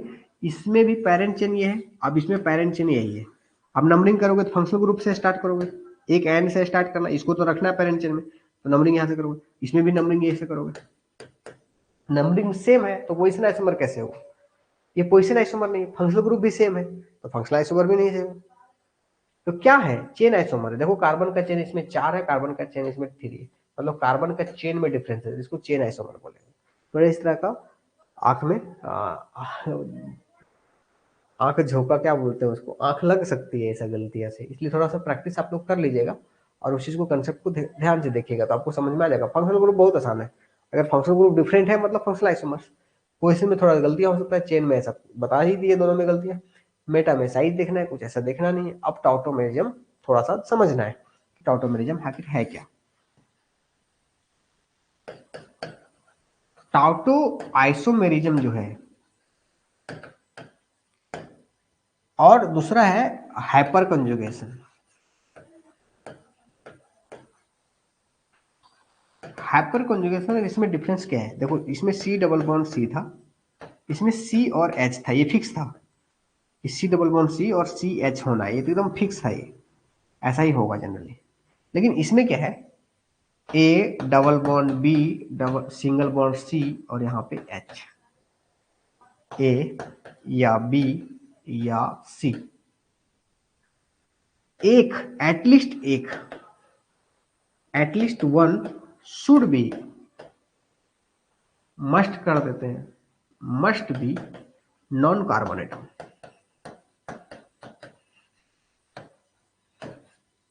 एक इसमें से ए या बी या सी तीनों में से एक, कोई भी एक आपका नॉन कार्बन एटम होना चाहिए, कोई एक जो है आपका नॉन कार्बन एटम होना चाहिए। ठीक है, देखिए जैसे CH2 double bond CH single bond वो H, ये देगा टॉटोमर्स। देखो डबल बॉन्ड के ऊपर में मतलब ये तीनों में से A B C, उसके बाद H, ये तीनों में से एक तो नॉन कार्बन एटम है। CH2 CH3 and double bond O minus plus. देखो डबल बॉन्ड के जस्ट बगल में CH है, तो ये तीनों में से दो नॉन कार्बन एटम है, बिल्कुल सही है, दो भी हो सकता है। CH3C double bond OH, double bond के जस्ट बगल में CH है और A B C तीनों में से एक नॉन कार्बन एटम है, मतलब आपका एक टॉटोमर्स देगा। ये हुआ पहचान करना। दूसरा क्या है, ये जो हम यूज कर रहे हैं, ये जो लॉन पेयर, जो भी लॉन पेयर यूज करेंगे हम, ये जो लॉन पेयर होगा ये, वो सेम इसके जैसा ब्रिज हेड का नहीं होना चाहिए, ब्रिज हेड का नहीं होना चाहिए। ए और एच जो बॉन्ड यूज कर रहे हैं हम, सिंगल बॉन्ड जो ए एच, मतलब वही ये जो एच यूज कर रहे हैं हम, ये आपका ब्रिज हेड का पार्ट नहीं होना चाहिए। जैसे अगर मैं बात करूं, ये डबल बॉन्ड ऐसा, तो ये टाउटोमर्स नहीं देगा। क्यों? क्योंकि बॉन्ड के जस्ट बगल में CH तो है, लेकिन ये ब्रिज हेड का है, तो ये टाउटोमर्स नहीं देगा, जैसा इसमें हाइपर कंजुगेशन में होता था। इसको हम यूज टाउटोमर्स के लिए नहीं कर सकते। तो सबसे पहले आपको ये समझ में आ गया होगा टाउटोमर्स किस कंडीशन में देगा। तो डबल बॉन्ड देखना है, डबल बॉन्ड के जस्ट बगल में एक सिंगल बॉन्ड एच देखना है, डबल बॉन्ड के जस्ट बगल में सिंगल बॉन्ड एच देखना है, और वो सिंगल बॉन्ड एच जो होगा वो ब्रिज हेड का नहीं होना चाहिए। दूसरा चीज, तीनों में से एक नॉन कार्बन होना चाहिए, अदरवाइज तीनों कार्बन रहेगा हाइपर कंजुगेशन कहलाएगा, क्यों टाउटोमर्स कहलाएगा। तीनों में से कम एटलीस्ट एक नॉन कार्बन आइटम होना चाहिए।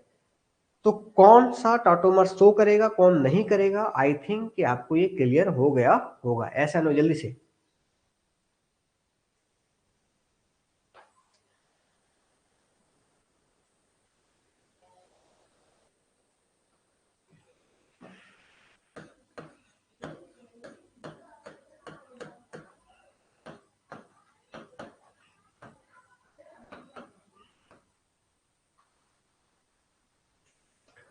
चलिए एक छोटा सा और एग्जांपल, अब जैसे में देखिए इस डबल बॉन्ड है कि नॉन कार्बन एटम वाला डबल बॉन्ड लेंगे तो इसके जस्ट बगल में सी एच है ये, तो ये टाउटोमर्स को यूज नहीं कर सकते क्योंकि जो सिंगल बॉन्ड एच जो है वो sp2 वाला एच नहीं यूज कर सकते।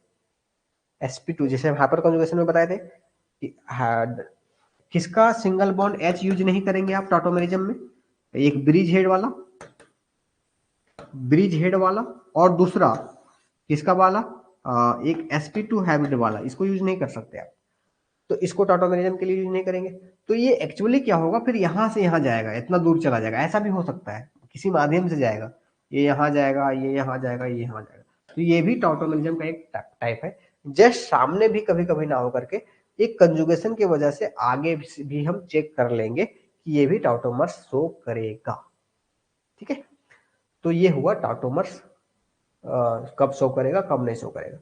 तो टाउटोमर्स में एक स्पेसिफिक कीटोन ही होना जरूरी नहीं है, जैसे मान लो ये है,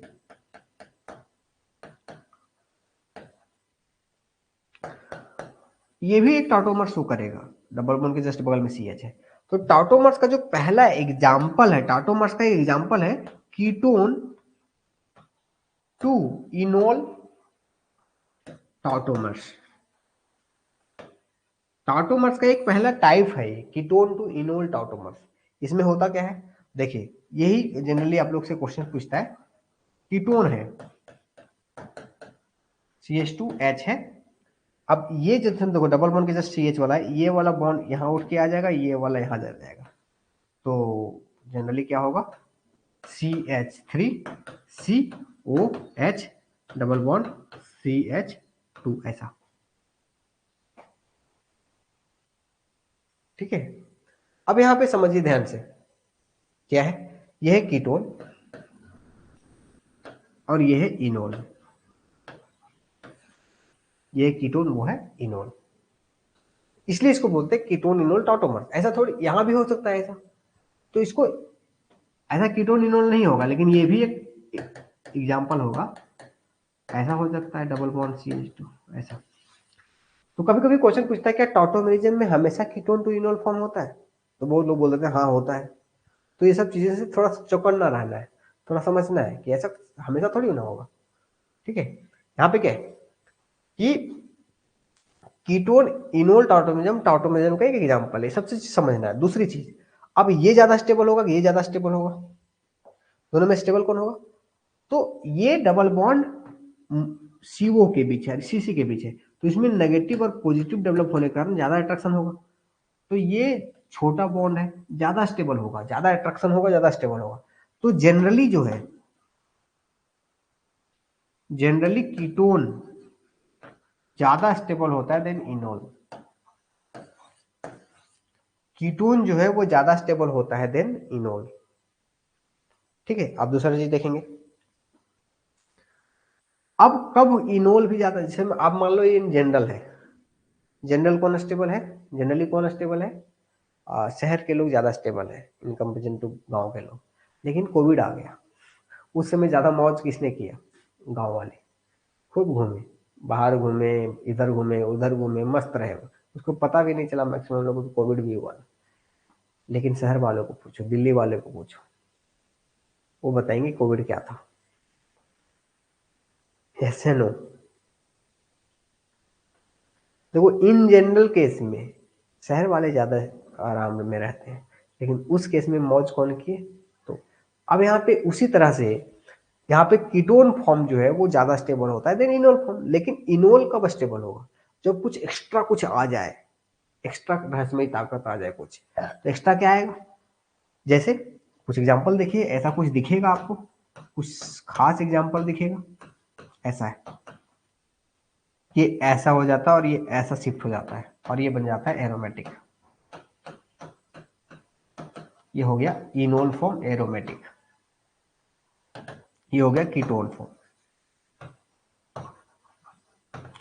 अब ये देखो एरोमेटिक हो गया, अब इनोल फॉर्म में कुछ एक्स्ट्रा ताकत आ गई एरोमेटिक के चलते, ऐसा केवल इनोल नहीं है भाई, एरोमेटिक है, एरोमेटिक है, तो ये ज्यादा स्टेबल है, ये ज्यादा स्टेबल, इस केस में इनोल ज्यादा स्टेबल होगा देने से।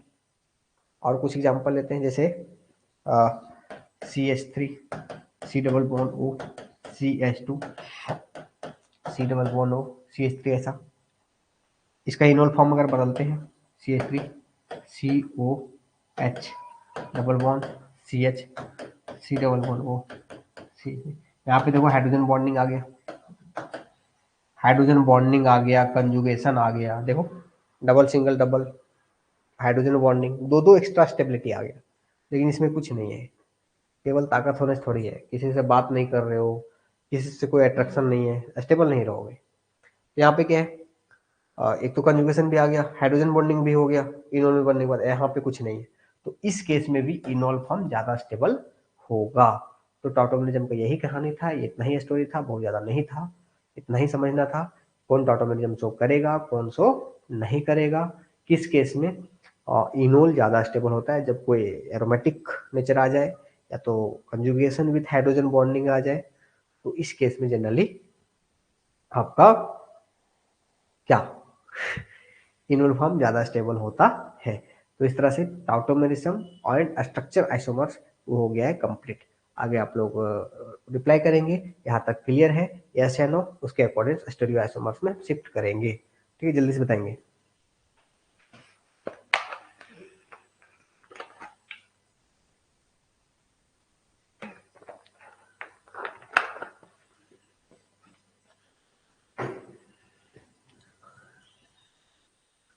और आप लोग को देख के लग रहा होगा यहाँ इतना पानी क्यों पीना पड़ रहा है। जहां से आप देख रहे हो वहां पे ठंड है, लेकिन जहां से हम पढ़ा रहे हैं वहां पे बहुत गर्मी है। ठीक है, जहां से आप देख रहे हो जिस ठंड से आप समझ पा रहे हो, लेकिन उतना ही हम जहां से पढ़ा रहे हो वहां गर्मी। चलिए अब आगे बढ़ते हैं हम लोग स्टेरियो आइसोमर से।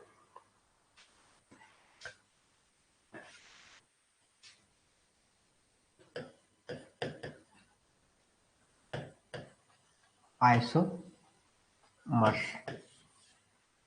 अब स्टेरियो आइसोमर्स में भी थ्री टाइप्स होते हैं, है ना। पहला है ज्योमेट्रिकल एंड सेकेंड है ऑप्टिकल।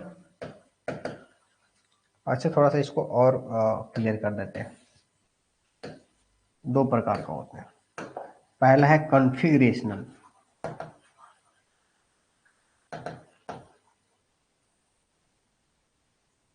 एंड सेकेंड है कन्फॉर्मेशनल। कन्फॉर्मेशनल एंड कॉन्फ़िगरेशनल फिर दो प्रकार का, ज्योमेट्रिकल एंड सेकेंड जो है ऑप्टिकल, ऐसा। अब कॉन्फ़िगरेशनल मतलब होता है वैसा चीज जिसको एक फॉर्म से दूसरे फॉर्म में केवल ऐसे नहीं चेंज कर सकते। जैसे देखो ये है कन्फॉर्मेशनल, मतलब ऐसा का ऐसा देखो नहीं हो रहा है। अगर हमें इसको, इस हाथ को इस हाथ में कन्वर्ट करना होगा, तो कैसे करेंगे, नहीं कर सकते ऐसे, केवल रोटेट करके नहीं कर पा रहे, केवल रोटेट करके नहीं कर पा रहे। देखो एक मिनट,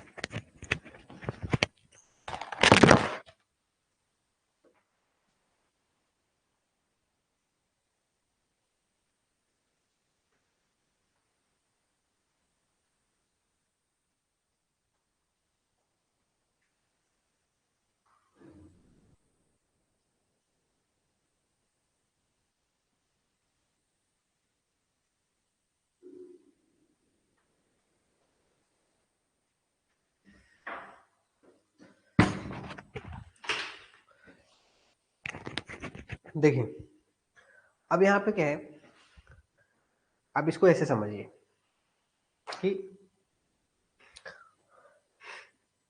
ऐसा है डबल बॉन्ड, ऐसा है। पहले इसको एग्जांपल ही समझ लीजिए आप।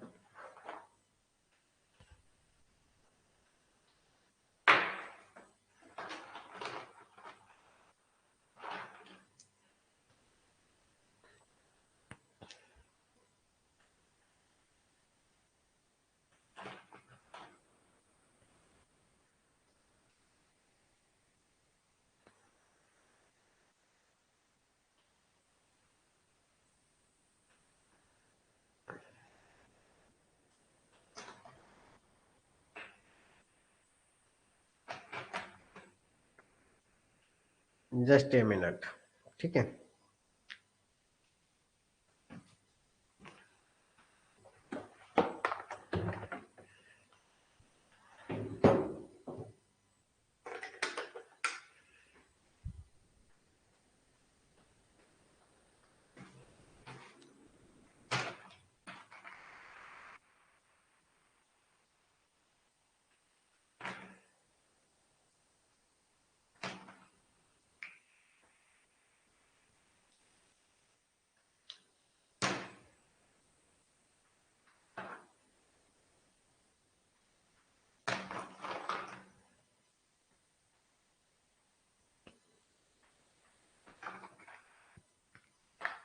देखिए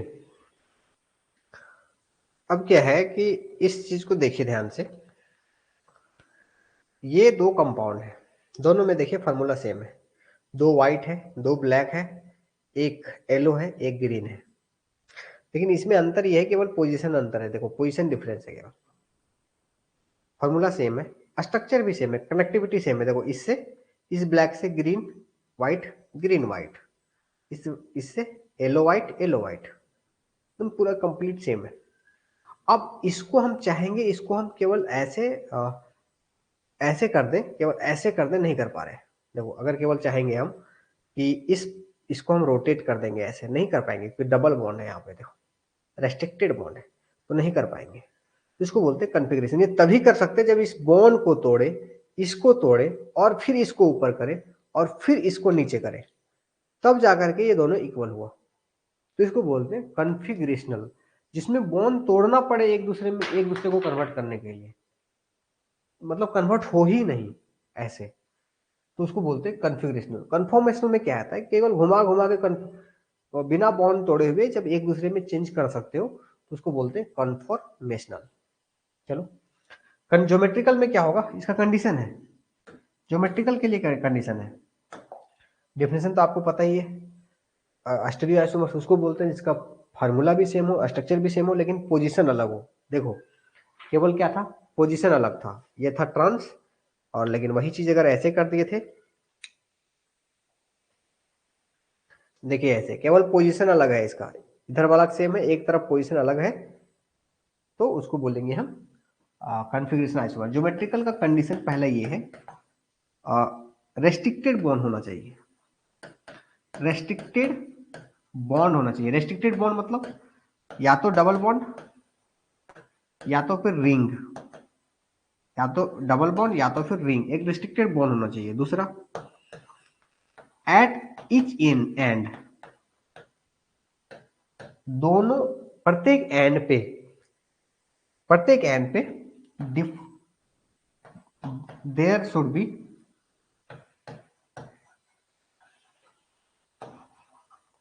टू डिफरेंट ग्रुप्स,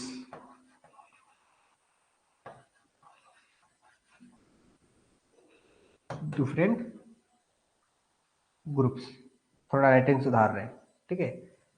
प्रत्येक एंड पे दो डिफरेंट ग्रुप्स होना चाहिए। जैसे जैसे मान लो ऐसा है, एच है, Cl है, यहाँ पे Cl है, H है, बिल्कुल देगा, क्योंकि ये रिस्ट्रिक्टेड बॉन्ड है, इसके दोनों एंड पे, इधर पे इधर पे, इधर दो अलग अलग चीज है, ये अलग अलग चीज है, तो ये देगा। फिर देखो रिंग है, अगर मान लो रिंग है और यहाँ पे H है, यहाँ पे Cl है, यहाँ पे H है, यहाँ पे Br है, तो इस रिंग के अलोंग, रिंग का एक बॉन्ड के अलोंग इधर दो अलग चीज है, इधर दो अलग चीज है, तो उसको बोलेंगे हम, ये आपका ज्योमेट्रिकल आइसोमर देगा।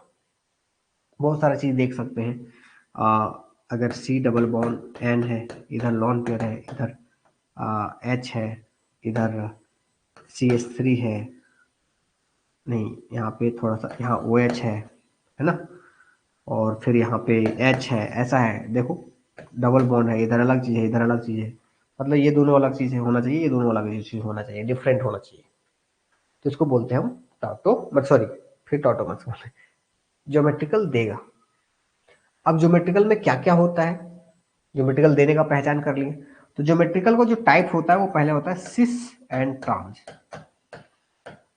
तो सिस, अब सिस ट्रांस का कंडीशन क्या है, कंडीशन इसका क्या होना है, कंडीशन तो पहला दो कंडीशन तो पहले होगा, रेस्ट्रिक्टेड बॉन्ड होना चाहिए, दूसरा दो अलग अलग, प्रत्येक एंड पे दो ग्रुप, डिफरेंट ग्रुप होना चाहिए। तीसरा जो है one group should be common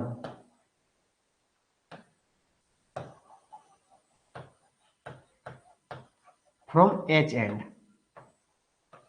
प्रत्येक एंड से एक ग्रुप कॉमन होना चाहिए। जैसे मान लो ये है एच है, सी एल है, इधर एच है, इधर बी आर है, इसमें से एच ले लो, इसमें से एच ले लो, दोनों कॉमन है, उसको देखेंगे। अगर दोनों सेम साइड आ गया, इस डबल बॉन्ड के सेम साइड आ गया, तो उसको बोलेंगे सिस। अगर ये ऑपोजिट आ गया तो इसको बोलेंगे ट्रांस। ऐसा है ना। उसके बाद सेम चीज अगर सेम आ गया सिस्ट, ऐसा आ गया ट्रांस। जैसे में ऐसा है, बहुत सारे एग्जांपल आप लोग पढ़े होंगे, एच सी एल, बहुत इसको डिटेल भी बताए थे, सी एल बी आर। अगर इसका सी एल इसका सी एल कॉमन है, ऑपोजिट है, तो ट्रांस। अगर सेम रहेगा तो सिस, है ना। ये सारी चीज पढ़ चुके हैं ऑलरेडी। नेक्स्ट जो है आता है E N Z. E N Z isomer. तो ई एन जेड जो डिपेंड करता है वो प्रायोरिटी के अकॉर्डिंग। अगर सेम साइड प्रायोरिटी है, सेम साइड वन प्रायोरिटी वाला है तो जेड होगा। और अगर ऑपोजिट साइड है तो आप वन प्रायोरिटी वाला तो हो जाएगा ई फॉर्म। जैसे में देखिए प्रायोरिटी कैसे देते हैं, प्रायोरिटी पहचानने का तरीका देते हैं directly proportion to atomic number. Atomic number अगर डिसाइड ना हो इससे तो मास नंबर। अगर एक एटम से डिसाइड ना हो तो कंसेक्यूटिव एटम में आगे जाते हैं, कंसेक्यूटिव एटम में आगे जाते हैं। बहुत डिटेल बता चुके हैं इसके बारे में, ठीक है। देखिए अब एक चीज और देखना प्रायोरिटी में, सीआईपी रूल जिसको बोलते हैं प्रायोरिटी देखने के लिए। तो ये देखते हैं, अगर मान लीजिए सी ट्रिपल बॉन्ड एन है और इसको देखना है, इसको तोड़ा, इसको इस तरह नहीं समझना है C triple bond bond. CIP rule के अकॉर्डिंग इसको समझना है सी तीन बॉन्ड एन से मतलब तीन एन से है। अगर सी डबल बॉन्ड ओ है, इसका मतलब ऐसे नहीं समझना है सी डबल बॉन्ड ओ, इसका मतलब सी दो ऑक्सीजन से जुड़ा हुआ है, ऐसे समझना है। तो प्रायोरिटी देखेंगे, जैसे मान लीजिए सी डबल बॉन्ड सी, यहाँ पे सी एल, यहाँ पे एच, यहाँ पे बी आर, यहाँ पे सी एच थ्री। ये दोनों में प्रायोरिटी किसका वन, ज्यादा एटॉमिक नंबर। ये दोनों में प्रायोरिटी बी आर का या सी का, तो इसका वन। दोनों सेम साइड है तो जेड। अगर यही चीज अगर ऐसा होता, प्रायोरिटी किसका वन, इसका प्रायोरिटी कितना वन, दोनों अपोजिट है, सॉरी ई हो जाएगा, दोनों अपोजिट है तो ई हो जाएगा। प्रायोरिटी बहुत सारे एग्जांपल ले सकते हैं। जैसे मान लो यहाँ पे ओ एच है, यहाँ पे C H two, C H two, C H three है, यहाँ पे C H two C L है, यहाँ पे C H two O H है। तो यहाँ देखो ओ है और सी है, दोनों में से कौन ज्यादा है, तो ये है तो वन हो जाएगा। इसमें सी सी पता नहीं चला, सी एच टू पता नहीं चला, सी के बाद देखो सी एल है, सी के बाद ओ है तो ये ज्यादा प्रायोरिटी तो वन, दोनों सेम है तो जेड। इस तरह से बहुत सारा क्वेश्चन आप देख सकते हैं, समझ भी सकते हैं। बहुत सारे एग्जाम्पल देख चुके थे पहले भी, बहुत डिटेल में इसको पढ़ा चुके थे। जिसमें ये है, अगर मैं बात करूं C double bond O C L और सॉरी एच, और यहाँ पे बात करूं C L C H three C L, ऐसा ले लेते हैं। यहाँ पे सी एल, यहाँ पे C H two C L, ऐसा ले लेते हैं। देखो इसमें सी है, इसमें सी भी है। सी के बाद देखो यहाँ पे सी डबल बॉन्ड ओ मतलब दो ऑक्सीजन से जुड़ा हुआ है, सी के बाद वो, लेकिन यहाँ की सी के बाद सी एल तो ज्यादा की तरफ जाएंगे। जैसे में सी के बाद तीन रास्ता था, एक सी एल था, एक एच था, एक एच था, तो ज्यादा किधर है, इधर है, उधर ही से कंपेयर करेंगे। सी से सी एल, सी से ओ, तो ये हो जाएगा प्रायोरिटी नंबर वन। सी से ओ मतलब प्रायोरिटी नंबर टू। इसमें देखेंगे डायरेक्ट सी है, सी है तो इसका प्रायोरिटी नंबर वन, दोनों अपोजिट है इसलिए ई हो जाएगा। ध्यान से समझना है, इस तरह से ई जेड हम लोग नोमेनक्लेचर करते हैं। फिर आता है सीन एंड एन टी। अगर सी डबल बॉन्ड एन, अगर ओ एच और हाइड्रोजन सेम साइड आ जाए एल्डिहाइड का तो इसको बोलते हैं सीन। और अगर ऑपोजिट आ जाए, अगर आर इधर आ जाए तो इसको बोलते हैं एंटी। उसी तरह से अगर एन डबल बॉन्ड एन में इधर आर, अगर लॉन पेयर दोनों सेम साइड आ गया तो सीन। अगर लॉन पेयर दोनों ऑपोजिट आ गया तो एंटी। तो इस तरह से ज्योमेट्रिकल आइसोमर्स इतना ही था। इसका फॉर्मूला साथ में बताएंगे स्टीरियो आइसोमर्स का। आई थिंक कि ज्योमेट्रिकल आइसोमर्स समझ में आ गया होगा। कहाँ होता है? जहाँ रिस्ट्रिक्टेड बॉन्ड होता है। रिस्ट्रिक्टेड बॉन्ड मतलब सिंगल, या तो डबल बॉन्ड या तो रिंग का सिंगल बॉन्ड। दूसरी कंडीशन ये होता है कि दोनों एंड पे डिफरेंट ग्रुप होना चाहिए। ठीक है, दोनों एंड पे डिफरेंट ग्रुप होना चाहिए। एंड इसका टाइप कितना होता है? Cis trans. अगर सेम से प्रायोरिटी मतलब सेम ग्रुप अगर सेम साइड होगा तो सिस, ऑपोजिट होगा तो ट्रांस। ई जेड प्रायोरिटी के अकॉर्डिंग देखते हैं, सेम प्रायोरिटी वाला सेम साइड रहेगा तो जेड, और अपोजिट रहेगा तो ट्रांस, सॉरी ई फॉर्म। ठीक है, उसके बाद और सीन एंटी में अगर same side H O H रहेगा तो सीन, और अपोजिट रहेगा तो एंटी। अगर दोनों लोन पे अगर हाइड्रोजन की बात करें तो अगर लोन पे दोनों सेम रहेगा तो सिस, और अपोजिट रहेगा तो ट्रांस। अब आगे बात करते हैं हम लोग स्टीरियो आइसोमर का। ठीक है, सॉरी स्टीरियो आइसोमर यार कुछ वर्ड फिसलने लगे हैं, ज्यादा पढ़ा देंगे मत तो, है ना। ऑप्टिकल आइसोमर का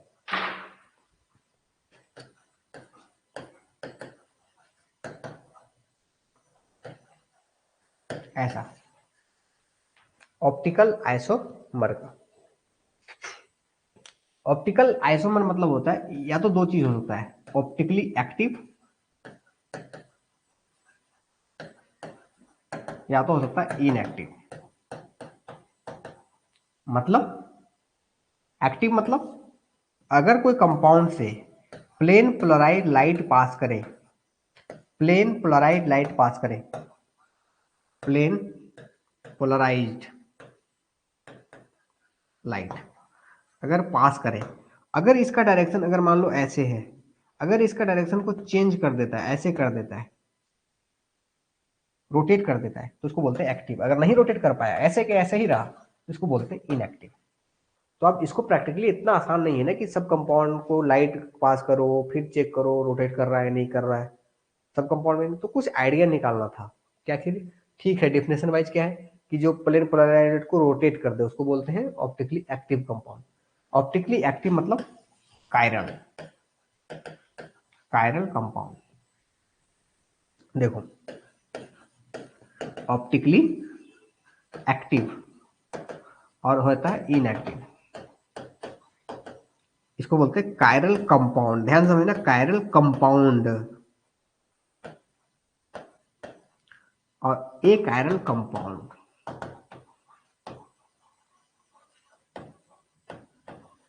फिर डिफिनेशन दिया गया कि एक कंपाउंड है, उसका मिरर इमेज बना के चेक करेंगे। अगर mirror image non superimposable बनेगा, having non superimposable image, having non superimposable mirror image, जिसके पास non superimposable mirror image होगा उसको हम बोलेंगे क्या? आपका optically inactive, sorry optically active compound. Non superimposable मतलब मिरर, देखो दोनों एक दूसरे का मिरर इमेज है, थम थम, ठीक है, सब एक दूसरे को मिरर बन रहा है, लेकिन इम्पोज नहीं करेगा, रोटेट करके अगर नहीं करेगा, देखो किसी एंगल से नहीं करेगा। मतलब नॉन सुपर इम्पोजेबल मतलब मिरर इमेज तो है लेकिन नॉन सुपर इम्पोजेबल। बहुत लोगों को लगता है नॉन मिरर इमेज, नहीं, मिरर इमेज है लेकिन non super imposable. Non superimposable मतलब इसको 180 रोटेट करने के बाद ये इम्पोज नहीं कर रहा है एक दूसरे को, इसलिए इसको बोलते हैं non superimposable mirror image. तो डेफिनेशन क्या है ऑप्टिकली एक्टिव कंपाउंड का? वह कंपाउंड्स या तो ऑप्टिकली एक्टिव आइसोमर्स का क्या है डिफिनेशन? वह कंपाउंड्स या तो जिसको इनांशियोमर्स बोलते हैं, इनांशियोमर्स क्या है? जिसका mirror image non superimposable mirror image हो। ठीक है, तो ये है आपका एक तरीका डेफिनेशन, ये आपको यूज नहीं होने वाले कंपाउंड को पहचान। भाई पहले तो ये देखो कायरल कंपाउंड, सब कंपाउंड को तो लाइट रोटेट करके नहीं चेक कर पाओगे। दूसरा चीज, सभी कंपाउंड का मिरर इमेज बना करके उतना दिमाग तो नहीं लगा पाओगे, तो और कोई अल्टरनेटिव वे निकालना पड़ा लोगों को। तो ये बताया गया कि कैसे पहचान करें ऑप्टिकली एक्टिव नहीं है। तो ये पता चला कि दो कायरल जो हो सकता है, दो तरीका, मतलब बहुत तरीका होता है लेकिन दो, एलोंग कायरल सेंटर, यहाँ पे कायरल कंपाउंड यूज किए थे, यहाँ पे कायरल सेंटर। और दूसरा कायरल एक्सिस। कायरल एक्सिस दो के अलॉन्ग हम देखना चाह रहे हैं और समझना चाह रहे हैं। तो ऑप्टिकली एक्टिव कब होगा? कायरल सेंटर मतलब, कायरल सेंटर मतलब आप लोग समझते होंगे कि अगर कोई सेंटर से चार अलग अलग ग्रुप जुड़ा हुआ है, चार अलग अलग ग्रुप जुड़ा हुआ है, तो उसको बोलते हैं हम कायरल सेंटर। इस सेंटर को बोल रहे हैं कायरल सेंटर। तो कायरल सेंटर में दो चीज समझना है। एक, पहला, no plane of symmetry. No plane of symmetry, plane of symmetry नहीं होना चाहिए इसमें, ठीक है। तो वो कायरल कंपाउंड होगा, जैसे CCl HBr इसमें कोई प्लेन ऑफ सिमेट्री नहीं है। तो कायरल, ये कायरल कंपाउंड भी है, कायरल सेंटर है, कायरल कंपाउंड है। लेकिन कुछ कंपाउंड में, जैसे में देखो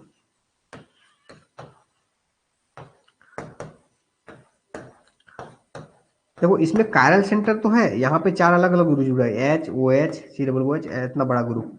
इस सेंटर से चार अलग अलग चीज जुड़ा हुआ है, मतलब ये भी कायरल सेंटर है, ये भी कायरल सेंटर है, लेकिन ये ऑप्टिकली एक्टिव नहीं है। मतलब कायरल सेंटर है इसमें, लेकिन कायरल कंपाउंड नहीं है। क्यों? क्योंकि इसमें आधा कट जा रहा है, देखो ऐसे काटने से ऊपर ऊपर कट जा रहा है, ऊपर इक्वल आधा इक्वल, मतलब प्लेन ऑफ सिमेट्री है।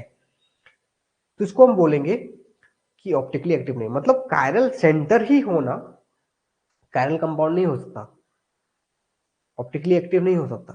कायरल सेंटर के साथ ये चेक करना है कि उसमें प्लेन ऑफ सिमेट्री नहीं होना चाहिए, तब जाकर के वो ऑप्टिकली एक्टिव होगा। मतलब तब उसका mirror image non super imposable होगा, तब उसका जाकर के, तब जाकर के वो आपका ये हो सकता है ऑप्टिकली एक्टिव होगा, कायरल होगा और non superimposable mirror image होगा।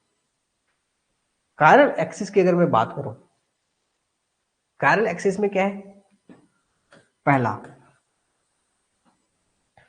कायरल एक्सिस तब होता है, पहले पहचानना जरूरी है कायरल एक्सिस होता क्या है। या तो दो डबल बॉन्ड लगातार हो और दोनों के साथ अलग अलग ग्रुप जुड़ा हुआ हो, ऐसे जिस तरह ज्योमेट्रिकल में था। या तो दोनों रिंग हो और यहां से अलग अलग ग्रुप जुड़ा हुआ हो, ऐसा। या तो फिर दो बाइफिनाइल हो, ऐसा, ऐसा यहां अलग अलग ग्रुप जुड़ा हुआ हो, लार्ज ग्रुप जुड़ा हुआ हो, ऐसा। तो इस केस में ये ऑप्टिकली एक्टिव होता है। ध्यान देना, कायरल एक्सिस तब कहलाता है जब ये दोनों अलग अलग है। अगर दोनों सेम भी हुआ, अगर ये दोनों सेम हुआ, ऐसे मान लो यहाँ ए है, यहाँ ए है, लेकिन सी डी, ये दोनों डिफरेंट है, लेकिन यहाँ यहाँ सेम होने से नहीं, या फिर आगे चेक करेंगे, कम से कम यहाँ यहाँ डिफरेंट है, तो इस तरह के केस में वो ऑप्टिकली एक्टिव होता है। तो इस तरह से ऑप्टिकली एक्टिव जो है पहचान करते हैं कि ऑप्टिकली एक्टिव कौन है और कौन नहीं है। इसमें फिर आता है इनांशियोमर, डायस्ट्रियोमर। उससे पहले ये सारी चीज हम डिटेल डिस्कस कर चुके हो, उस वीडियो में भी देख सकते हो। पहले हम फार्मूला बेसिस वाला जो क्वेश्चन है, चलो तीसरा चीज एक और बता ही देते हैं। एक होता है इनांशियोमर,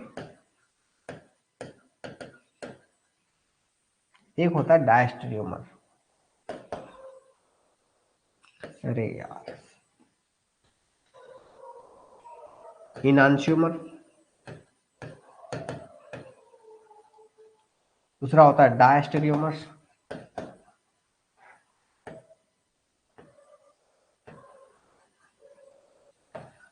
एंड थर्ड होता है मेसोफोन। इनांशियोमर मतलब होता है non superimposable mirror image, superimposable mirror image. Diastereomer मतलब होता है नॉट मिरर इमेज, मिरर ही इमेज नहीं होगा।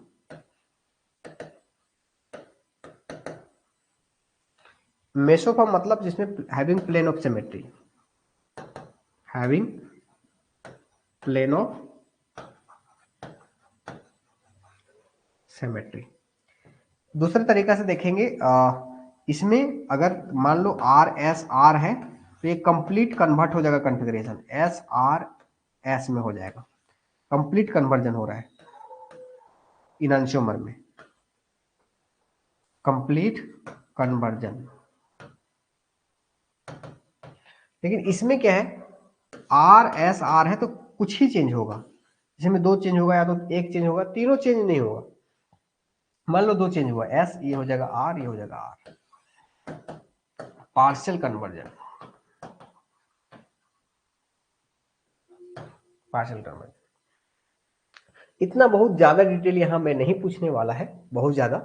मेसोफॉर्म में जो है, मेसोफॉर्म में क्या है आपका, एक कंपाउंड में आर एस एस आर ऐसा,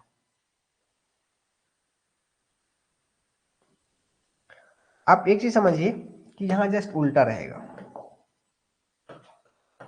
जैसे में देखो आधा काट दो तो एस का उल्टा आर, आर का उल्टा एस, हाफ हाफ में दो अलग अलग चीज रहेगा। या तो फिर देखोगे ऐसा, अगर ये आर है तो नीचे एस होगा। अगर प्लेन ऑफ सिमेट्री है, अगर दोनों पार्ट इक्वल है, जैसे इसमें मेसोफॉर्म में प्लेन ऑफ सिमेट्री की बात कर रहे थे, ये देखो इसमें प्लेन ऑफ सिमेट्री, इसका कॉन्फ़िगरेशन करोगे तो ये हो जाएगा एस और ये हो जाएगा आर। तो ये इसका जस्ट, अगर दोनों सेम है तो कॉन्फ़िगरेशन चेक करोगे, एक तरफ एस आएगा एक तरफ आर आएगा। तो इस तरह से मेसोफॉर्म बोलते हैं। अब आगे देखेंगे, क्या देखना भाई, ये है डेफिनेशन, ये है डेफिनेशन। अब यहाँ पे आपको समझना है कि ये जो इनांशियोमर डायस्ट्रियोमर जनरली, मतलब इनांशियोमर डायस्ट्रियोमर, अब इसमें ही दो तरह से होता है। अगर ऑप्टिकली एक्टिव होगा, ऑप्टिकली अगर एक्टिव होगा तो दो तरफ से होगा, या तो प्लेन पोलराइज लाइट को राइट वाइज रोटेट करेगा या तो लेफ्ट करेगा। अगर राइट वाइज रोटेट कर रहा है तो उसको बोलते हैं डेक्स्ट्रो रोटेट, डेक्स्ट्रो रोटेटरी, और लेफ्ट राइट रोटेट करेगा तो levo, L A V O rotatory, ऐसा। अब फिर से ध्यान से समझिए, ऑप्टिकली आइसोमर्स में दो तरह का कंपाउंड होगा, ऑप्टिकली एक्टिव, दूसरा ऑप्टिकली इनएक्टिव। ऑप्टिकली एक्टिव जो होगा उसका पहचान होगा, उसका दूसरा नाम क्या होगा, कायरल कंपाउंड। इसका mirror image generally non super imposable होगा, ठीक है। ऑप्टिकल आइसोमर्स का फिर दूसरे तरीके का प्रकार क्या होगा, इनांशियोमर डायस्ट्रियोमर मेसोफॉर्म, उसी का टाइप से। इनांशियोमर मतलब non superimposable mirror image, diastereomer मतलब not mirror image, mirror image होगा ही नहीं, और मेसोफॉर्म मतलब जिसके पास प्लेन ऑफ सिमेट्री है। ये डिफिनेशन वाइज, अगर ऐसे करने में कंप्लीट अगर कॉन्फ़िगरेशन चेंज हो गया तो इनांशियोमर, अगर पार्शियल हुआ तो डायस्ट्रियोमर, अगर हाफ ऊपर अलग है हाफ इधर नीचे अलग है, अगर सेम प्लेन ऑफ सिमेट्री है तो उसको बोलेंगे मेसोफॉर्म। फिर आपका ऑप्टिकली एक्टिव कंपाउंड जो था, जैसे स्टार्टिंग की तो ऑप्टिकली एक्टिव इनएक्टिव, तो ऑप्टिकली एक्टिव दो प्रकार का होता है, या तो राइट रोटेट करेगा डेक्स्ट्रो रोटेटरी, और अगर लेफ्ट रोटेट करेगा तो लेवो रोटेटरी। इसको डी से रिप्रेजेंट करते हैं, इसको एल से रिप्रेजेंट करते हैं, इसको प्लस से रिप्रेजेंट करते हैं, इसको माइनस से रिप्रेजेंट करते हैं। एक मिनट में जस्ट मैं आ रहा हूं, इसके आगे मैं डिस्कस करूंगा, ठीक है।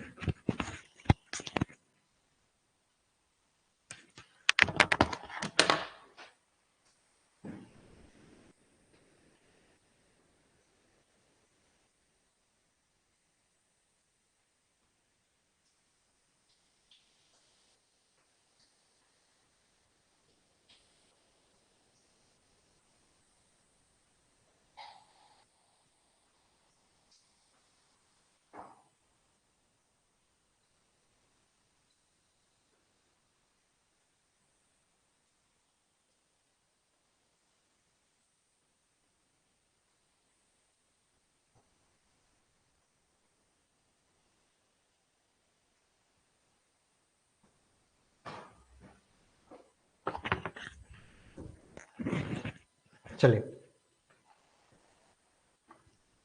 तो इस तरीके से आई थिंक यहाँ तक का जो ओवरव्यूज था, बहुत डिटेल डिस्कस, बहुत डीप नहीं जा रहे, जितना आप लोगों को काम है उतना ही केवीएस में उतना ही समझिए।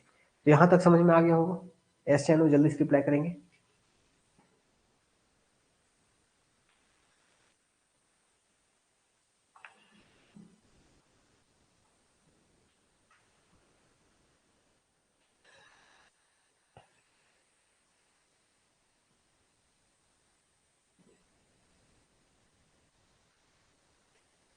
चलिए अब आगे बढ़ते हैं हम लोग फार्मूला के ऊपर।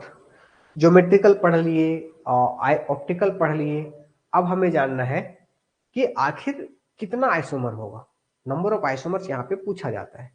दो तरीका का कोशिश करेंगे, एक तो बाय फार्मूला है एंड सेकेंड बाय ट्रिक, है ना। क्योंकि चलिए ऐसे केवीएस में अगर बाय फार्मूला भी याद करोगे तो काफी है, लेकिन जैसे जनरली जो नीट जेईई की तैयारी करते हैं उसको भी फार्मूला से भटके फास्ट होना होता है, आप लोगों को जरूरत नहीं है। देखिए ज्योमेट्रिकल एक तरफ रखते हैं एंड ऑप्टिकल एक तरफ रखते हैं,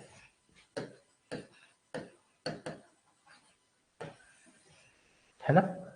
ज्योमेट्रिकल जो है, ज्योमेट्री आप ध्यान से समझिएगा, अगर मान लीजिए ज्योमेट दोनों एंड है, जैसे मान लीजिए सी डबल बॉन्ड सी है, जैसे मान लो C H double bond C H double bond C H, इधर आर है इधर आर प्राइम है, मतलब हाफ अगर इधर देखोगे हाफ इधर देखोगे, दोनों एंड अलग अलग है। तो अगर आर प्राइम आर इक्वल नहीं हुआ, इसका मतलब if both ends are not equal, अगर दोनों इक्वल नहीं है तो उस केस में फार्मूला दोनों का मिला करके, दोनों का फार्मूला होगा टू के पावर एन, टू के पावर एन, मतलब दोनों का अगर ऐड करोगे तो क्या हो जाएगा, टू के पावर एन प्लस एन, मतलब बराबर टू के, इसका मतलब इस एन मतलब, चलो इसको एन प्राइम कर देते हैं, इस एन मतलब number of chiral centre, number of chiral centre, इस एन मतलब number of restricted bond, restricted bond, जितना रिस्ट्रिक्टेड बॉन्ड है दोनों को जोड़ देंगे तो ये हो जाएगा। जैसे अगर मैं बात करूं ऐसा C L H H C L, इसमें टोटल ज्योमेट्रिकल आइसोमर्स कितना होगा, टू के power one is equal to two, या तो एक सिस होगा एक ट्रांस होगा, हो गया कंप्लीट। लेकिन वैसा ही अगर मान लो ऐसा है एच है सी एल है, एच है सी एल है, मतलब यहाँ पे सी एच टू ले लेते हैं, फिर यहाँ पे सी है, एच है डबल बॉन्ड सी है, यहाँ पे सी एच थ्री है, यहाँ पे सी एल है। अब ध्यान से समझिए, ये एंड अलग हो गया, ये एंड अलग हो गया, यहाँ से काट करके देखो ये अलग है ये अलग है, तो इस केस में क्या है, दो के पावर दो हो जाएगा चार।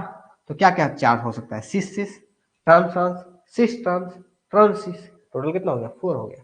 तो इस तरह से टू के पावर एन फॉर्मूला लगता है। उस तरह से यहाँ देखेंगे कायरल सेंटर अगर ऐसा है तो सी एल है, यहाँ पे बी आर है, तो यहाँ पे देखो कायरल हाफ में, इधर देखो इधर इधर दोनों अलग अलग एंड है, एक कायरल सेंटर यहाँ पे, एक कायरल सेंटर यहाँ पे, दो कायरल सेंटर, दो के पावर दो इक्वल टू चार। क्या क्या हो सकता है चार, ये आर ये भी आर, ये एस ये भी एस, ये एस ये आर ये एस, इस तरह से पॉसिबिलिटीज होता है। अगर मान लो दोनों मिला के दे दें एक कंपाउंड में, जैसे ऐसे यहाँ पे सी एल, यहाँ पे डबल बॉन्ड, यहाँ पे एच, यहाँ पे सी एल, यहाँ पे एच, ऐसा, तो इसमें क्या होगा फॉर्मूला टू के पावर एन, मतलब यहाँ एन मतलब टोटल, यहाँ पे डबल बॉन्ड वाला मतलब ज्योमेट्रिकल वाला एक प्लस कायरल वाला एक, टोटल कितना हो गया दो, टोटल कितना हो गया चार, मतलब सिस के साथ आर, सिस के साथ एस, ट्रांस के साथ आर, ट्रांस के साथ एस, तो इस तरह से टोटल कितना पॉसिबिलिटी होगा फोर। तो फार्मूला के मैक्सिमम बार क्वेश्चन यही फार्मूला से आता है कि सर कुछ प्रॉब्लम है क्या, नहीं बिल्कुल कोई प्रॉब्लम नहीं है, ठीक है। नहीं कंटिन्यू, प्रॉब्लम किस केस में बोल रहे हैं आप,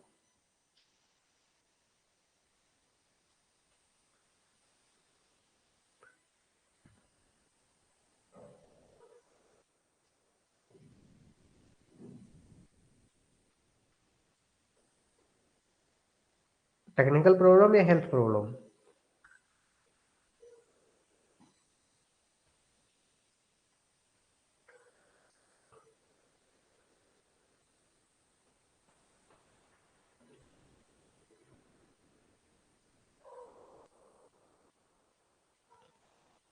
चलिए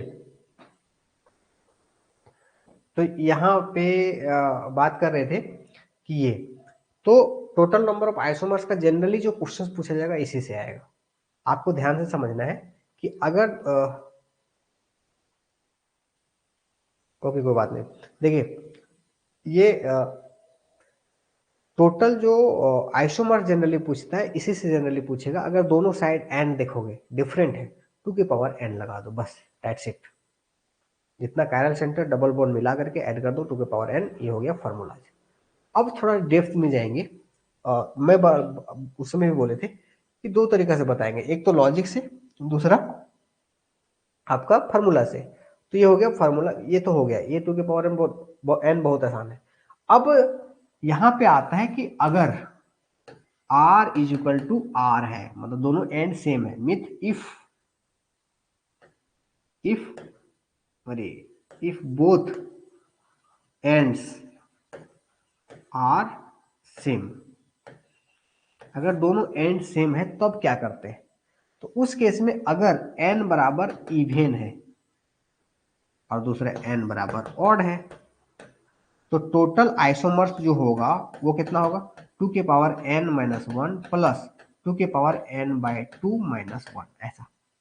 लेकिन अगर ऑड है तो क्या होगा? 2 के power n minus one plus 2 के power n minus one by 2, ऐसा। जैसे एग्जाम्पल की तरफ देखते हैं, जैसे मान लो ऐसा है, H है, Cl है, H है, CH2 है, यहाँ पे C है, H है, C है, यहाँ पे भी H है, यहाँ पे भी Cl है। अब ध्यान से देखो इस पार्ट को, इधर भी same H H Cl H Cl H, same part है। तो क्या हो सकता है? फॉर्मूला देखेंगे, 2 के पावर 2 है तो 2 माइनस वन प्लस 2 के पावर 2 बाय 2 माइनस वन, तो कितना होगा? 2 के पावर 0 प्लस 2 के power sorry 1 minus one, sorry यहाँ पे 1 होगा ना, 2 के पावर 1 प्लस 2 के पावर 0 इज इक्वल टू हो जाएगा 3। 3 कैसे? देखो ट्रांस ट्रांस सिस सिस, ट्रांस ट्रांस सिस सिस, एक क्या क्या हो सकता है? एक ट्रांसिस हो सकता है, ट्रांसिस। अब अगर बोलोगे नहीं सर सिस ट्रांस क्यों नहीं हुआ? अरे भाई दोनों सेम है, दोनों सेम है तो सिस ट्रांस ट्रांसिस क्या हो जाएगा? सेम हो जाएगा, इसलिए यहाँ पे हो जाएगा 3। ठीक है, अब आते हैं नेक्स्ट। अब इसी तरह से इसमें अगर मान लो 3 होता, n बराबर ओड होता, तो ये फॉर्मूला लगाते। अगर 3 होता या कुछ एक होता, तो मान लो एक ही वाला एग्जांपल ले लेते हैं, C डबल बॉन्ड C, ऐसा। ये देखो दोनों एंड क्या है? सेम है, तो इसमें फॉर्मूला लगाओगे 2 के पावर 2 एक सॉरी 1 माइनस 1 प्लस 2 के पावर 1 माइनस 1 बाय 2, तो 2 के पावर 0 प्लस 2 के पावर 0, टोटल कितना हो गया? 2, सिस्टर्स हो गया। ये फॉर्मूला है। इसमें आपका ऑप्टिकल आइसोमर्स में जो है, ऑप्टिकल आइसोमर्स में जो है आपको ध्यान देना होता है कि जब ये सेम होता है तो टोटल कितना आएगा? टोटल यही वाला लिखेंगे, क्या लिखेंगे? 2 के power n minus one plus 2 के power n by 2 minus one. लेकिन दो पार्ट है, पहला वाला एक्टिव ऑप्टिकली एक्टिव के लिए है और दूसरा वाला मेसोफॉर्म के लिए है, 2 के power n by 2 minus one. लेकिन अगर n ओड रहा, अगर ऑड रहा तो क्या हो गया? टोटल, टोटल बराबर कितना है? 2 के पावर n माइनस वन। जैसे देखो, जैसे हम याद रखें वैसे याद रखना है, टोटल याद रखो, ये कंपेयर करके ये टोटल याद रखो। इसमें टोटल डिफरेंस हो गया, ये सेम था लेकिन ये डिफरेंस हो गया, क्या हो गया? 2 के पावर n माइनस वन। अब ये टोटल हो गया, तो यहाँ भी एक्टिव ही रहना है और मेसो होना है। तो एक्टिव में क्या होगा, मेसो में क्या होगा? 2 के पावर ये वाला n माइनस वन बाय 2। अब इसमें क्या जोड़ेंगे जो वो आ जाएगा? तो के power n minus one minus sorry 2 के पावर यार 2 के power n minus one by 2। अब ये दोनों को जोड़ेंगे, 2 के power n minus one minus 2 के power n minus one by 2 plus 2 के power n minus one by 2, solve करेंगे कैंसिल हो जाएगा, आ जाएगा आंसर 2 के पावर n माइनस वन। तो ये आपको याद रखना है, ये ऐसे। ये तो हुआ बाय फार्मूला यहाँ पे। या तो फिर पता है क्या याद करिए, आपको याद करना है दो कायरल सेंटर का। इसके लिए दो कायरल सेंटर का याद करो, ऑप्टिकली एक्टिव वाला, ऑप्टिकली एक्टिव वाला याद करो, दो कायरल सेंटर का। ऑप्टिकली एक्टिव के लिए कितना हो जाएगा? 2 के power 2 minus one is equal to 2। Meso form कितना हो जाएगा? 1। अगर दो कायरल सेंटर हुआ तो एक्टिव कितना हुआ? 2, और मेसोफॉर्म कितना हुआ? 1। डायरेक्ट याद कर लो, कोई दो से ज्यादा जनरली पूछता नहीं। अगर मान लीजिए 3 कायरल सेंटर होता, फॉर्मूला क्या है एक्टिव का? 2 के पावर 3 - 1 माइनस 2 के पावर 3 - 1/2 इज इक्वल टू, यहाँ पे कितना हो जाएगा 2 प्लस माइनस सॉरी माइनस यहाँ पे कितना 3 में 1 जाएगा तो 2 और 2 2 2 1 तो कितना हो जाएगा 4 - 2 इज इक्वल टू 2। इसमें भी कितना एक्टिव है 2।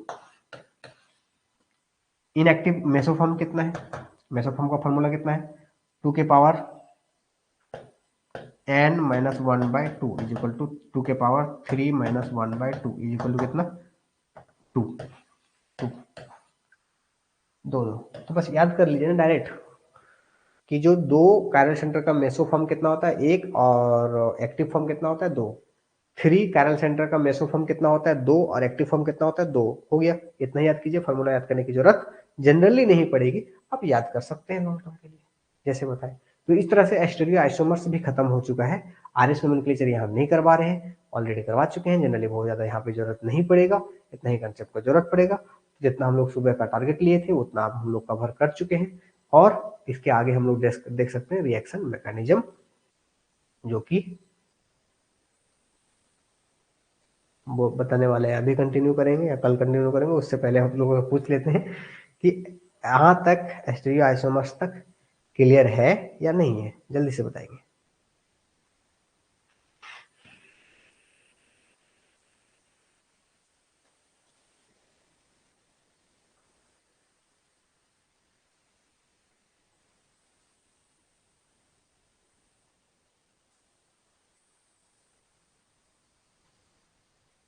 आप लोग अगेन एंड अगेन जितना बार थिंक कर सकते हैं उतना थिंक कीजिए, आप लोग का रिवीजन आसान होगा। कंसेप्ट को सोचिए, कंसेप्ट को समझिए, कंसेप्ट याद करने से ज़्यादा इंपॉर्टेंट है कंसेप्ट का सिचुएशन को समझिए, वो कि उसका इंटेंशन क्या है। इंटेंशन पढ़ना बहुत जरूरी है, ठीक है। कोई एक वर्ड को इंसान बोलता है उसका आप उसका इंटेंशन ज़्यादा मायने रखता है, इसलिए कंसेप्ट को भी इंटेंशन समझिए। और आज इतना ही रखते हैं, है ना। थोड़ा सोचते अगर 1 आवर में अगर पूरा कंप्लीट हो जाता तो रिएक्शन मैकेनिज्म तो कर ही देते, लेकिन 1 आवर में नहीं होगा थोड़ा।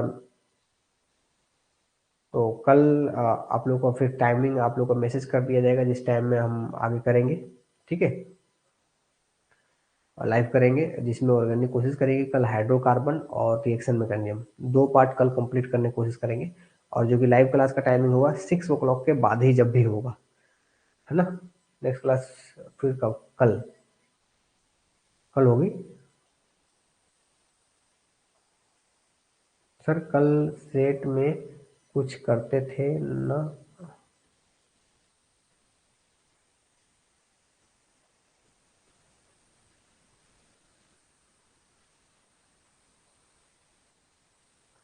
हाँ सैटरडे में कुछ करते तो यार आप ही लोग बोलते हो कि सैटरडे में नहीं है, अभी कोई ये है सरस्वती पूजा है ये है वो है। कोई कोर्स भी आप लोग जल्दी चाहते हो, मतलब जल्दी, ठीक है। कोई बात नहीं, आप लोग जितना हुआ है उतना से क्वेश्चंस बनाइए। आप लोग का थोड़ा टाइम भी आप लोग को भी चाहिए, सही है ना। तो क्वेश्चन उससे रिलेटेड सॉल्व कीजिए जितना भी हुआ है, आइसोमेरिज्म, नोमेनक्लेचर, जीओसी। हर चैप्टर में अगर देखा जाए तो आप लोग ऑर्गेनिक बहुत ज़्यादा नहीं रहेगा। अगर जैसे रिएक्शन मैकेनिज्म खत्म होगा, हाइड्रोकार्बन खत्म होगा तो बहुत आसान हो जाएगा फिर उधर चैप्टर खत्म करना, क्योंकि सब चैप्टर का जो बेसिक क्वेश्चंस होता है वो यहीं से आता है। एसिडिक बेसिक ये सारी चीज़ें पे आता है, जो कि आप बहुत आसानी से कर सकते हैं। आप उसको सॉल्व कीजिए असाइनमेंट को। और नेक्स्ट मिलते हैं कल, मैसेज कर देंगे 6 o'clock के बाद कब लाइव क्लास लेंगे। और कल कोशिश करेंगे कि हाइड्रोकार्बन और रिएक्शन मैकेनिज्म को खत्म करें। और परसों मतलब कोशिश करेंगे चैप्टर को ओवरव्यू करने का, सारा चैप्टर को, ठीक है, जिससे कि आपको कॉन्फिडेंस आएगा कि हाँ हो गया है। ठीक है, good night, all the best.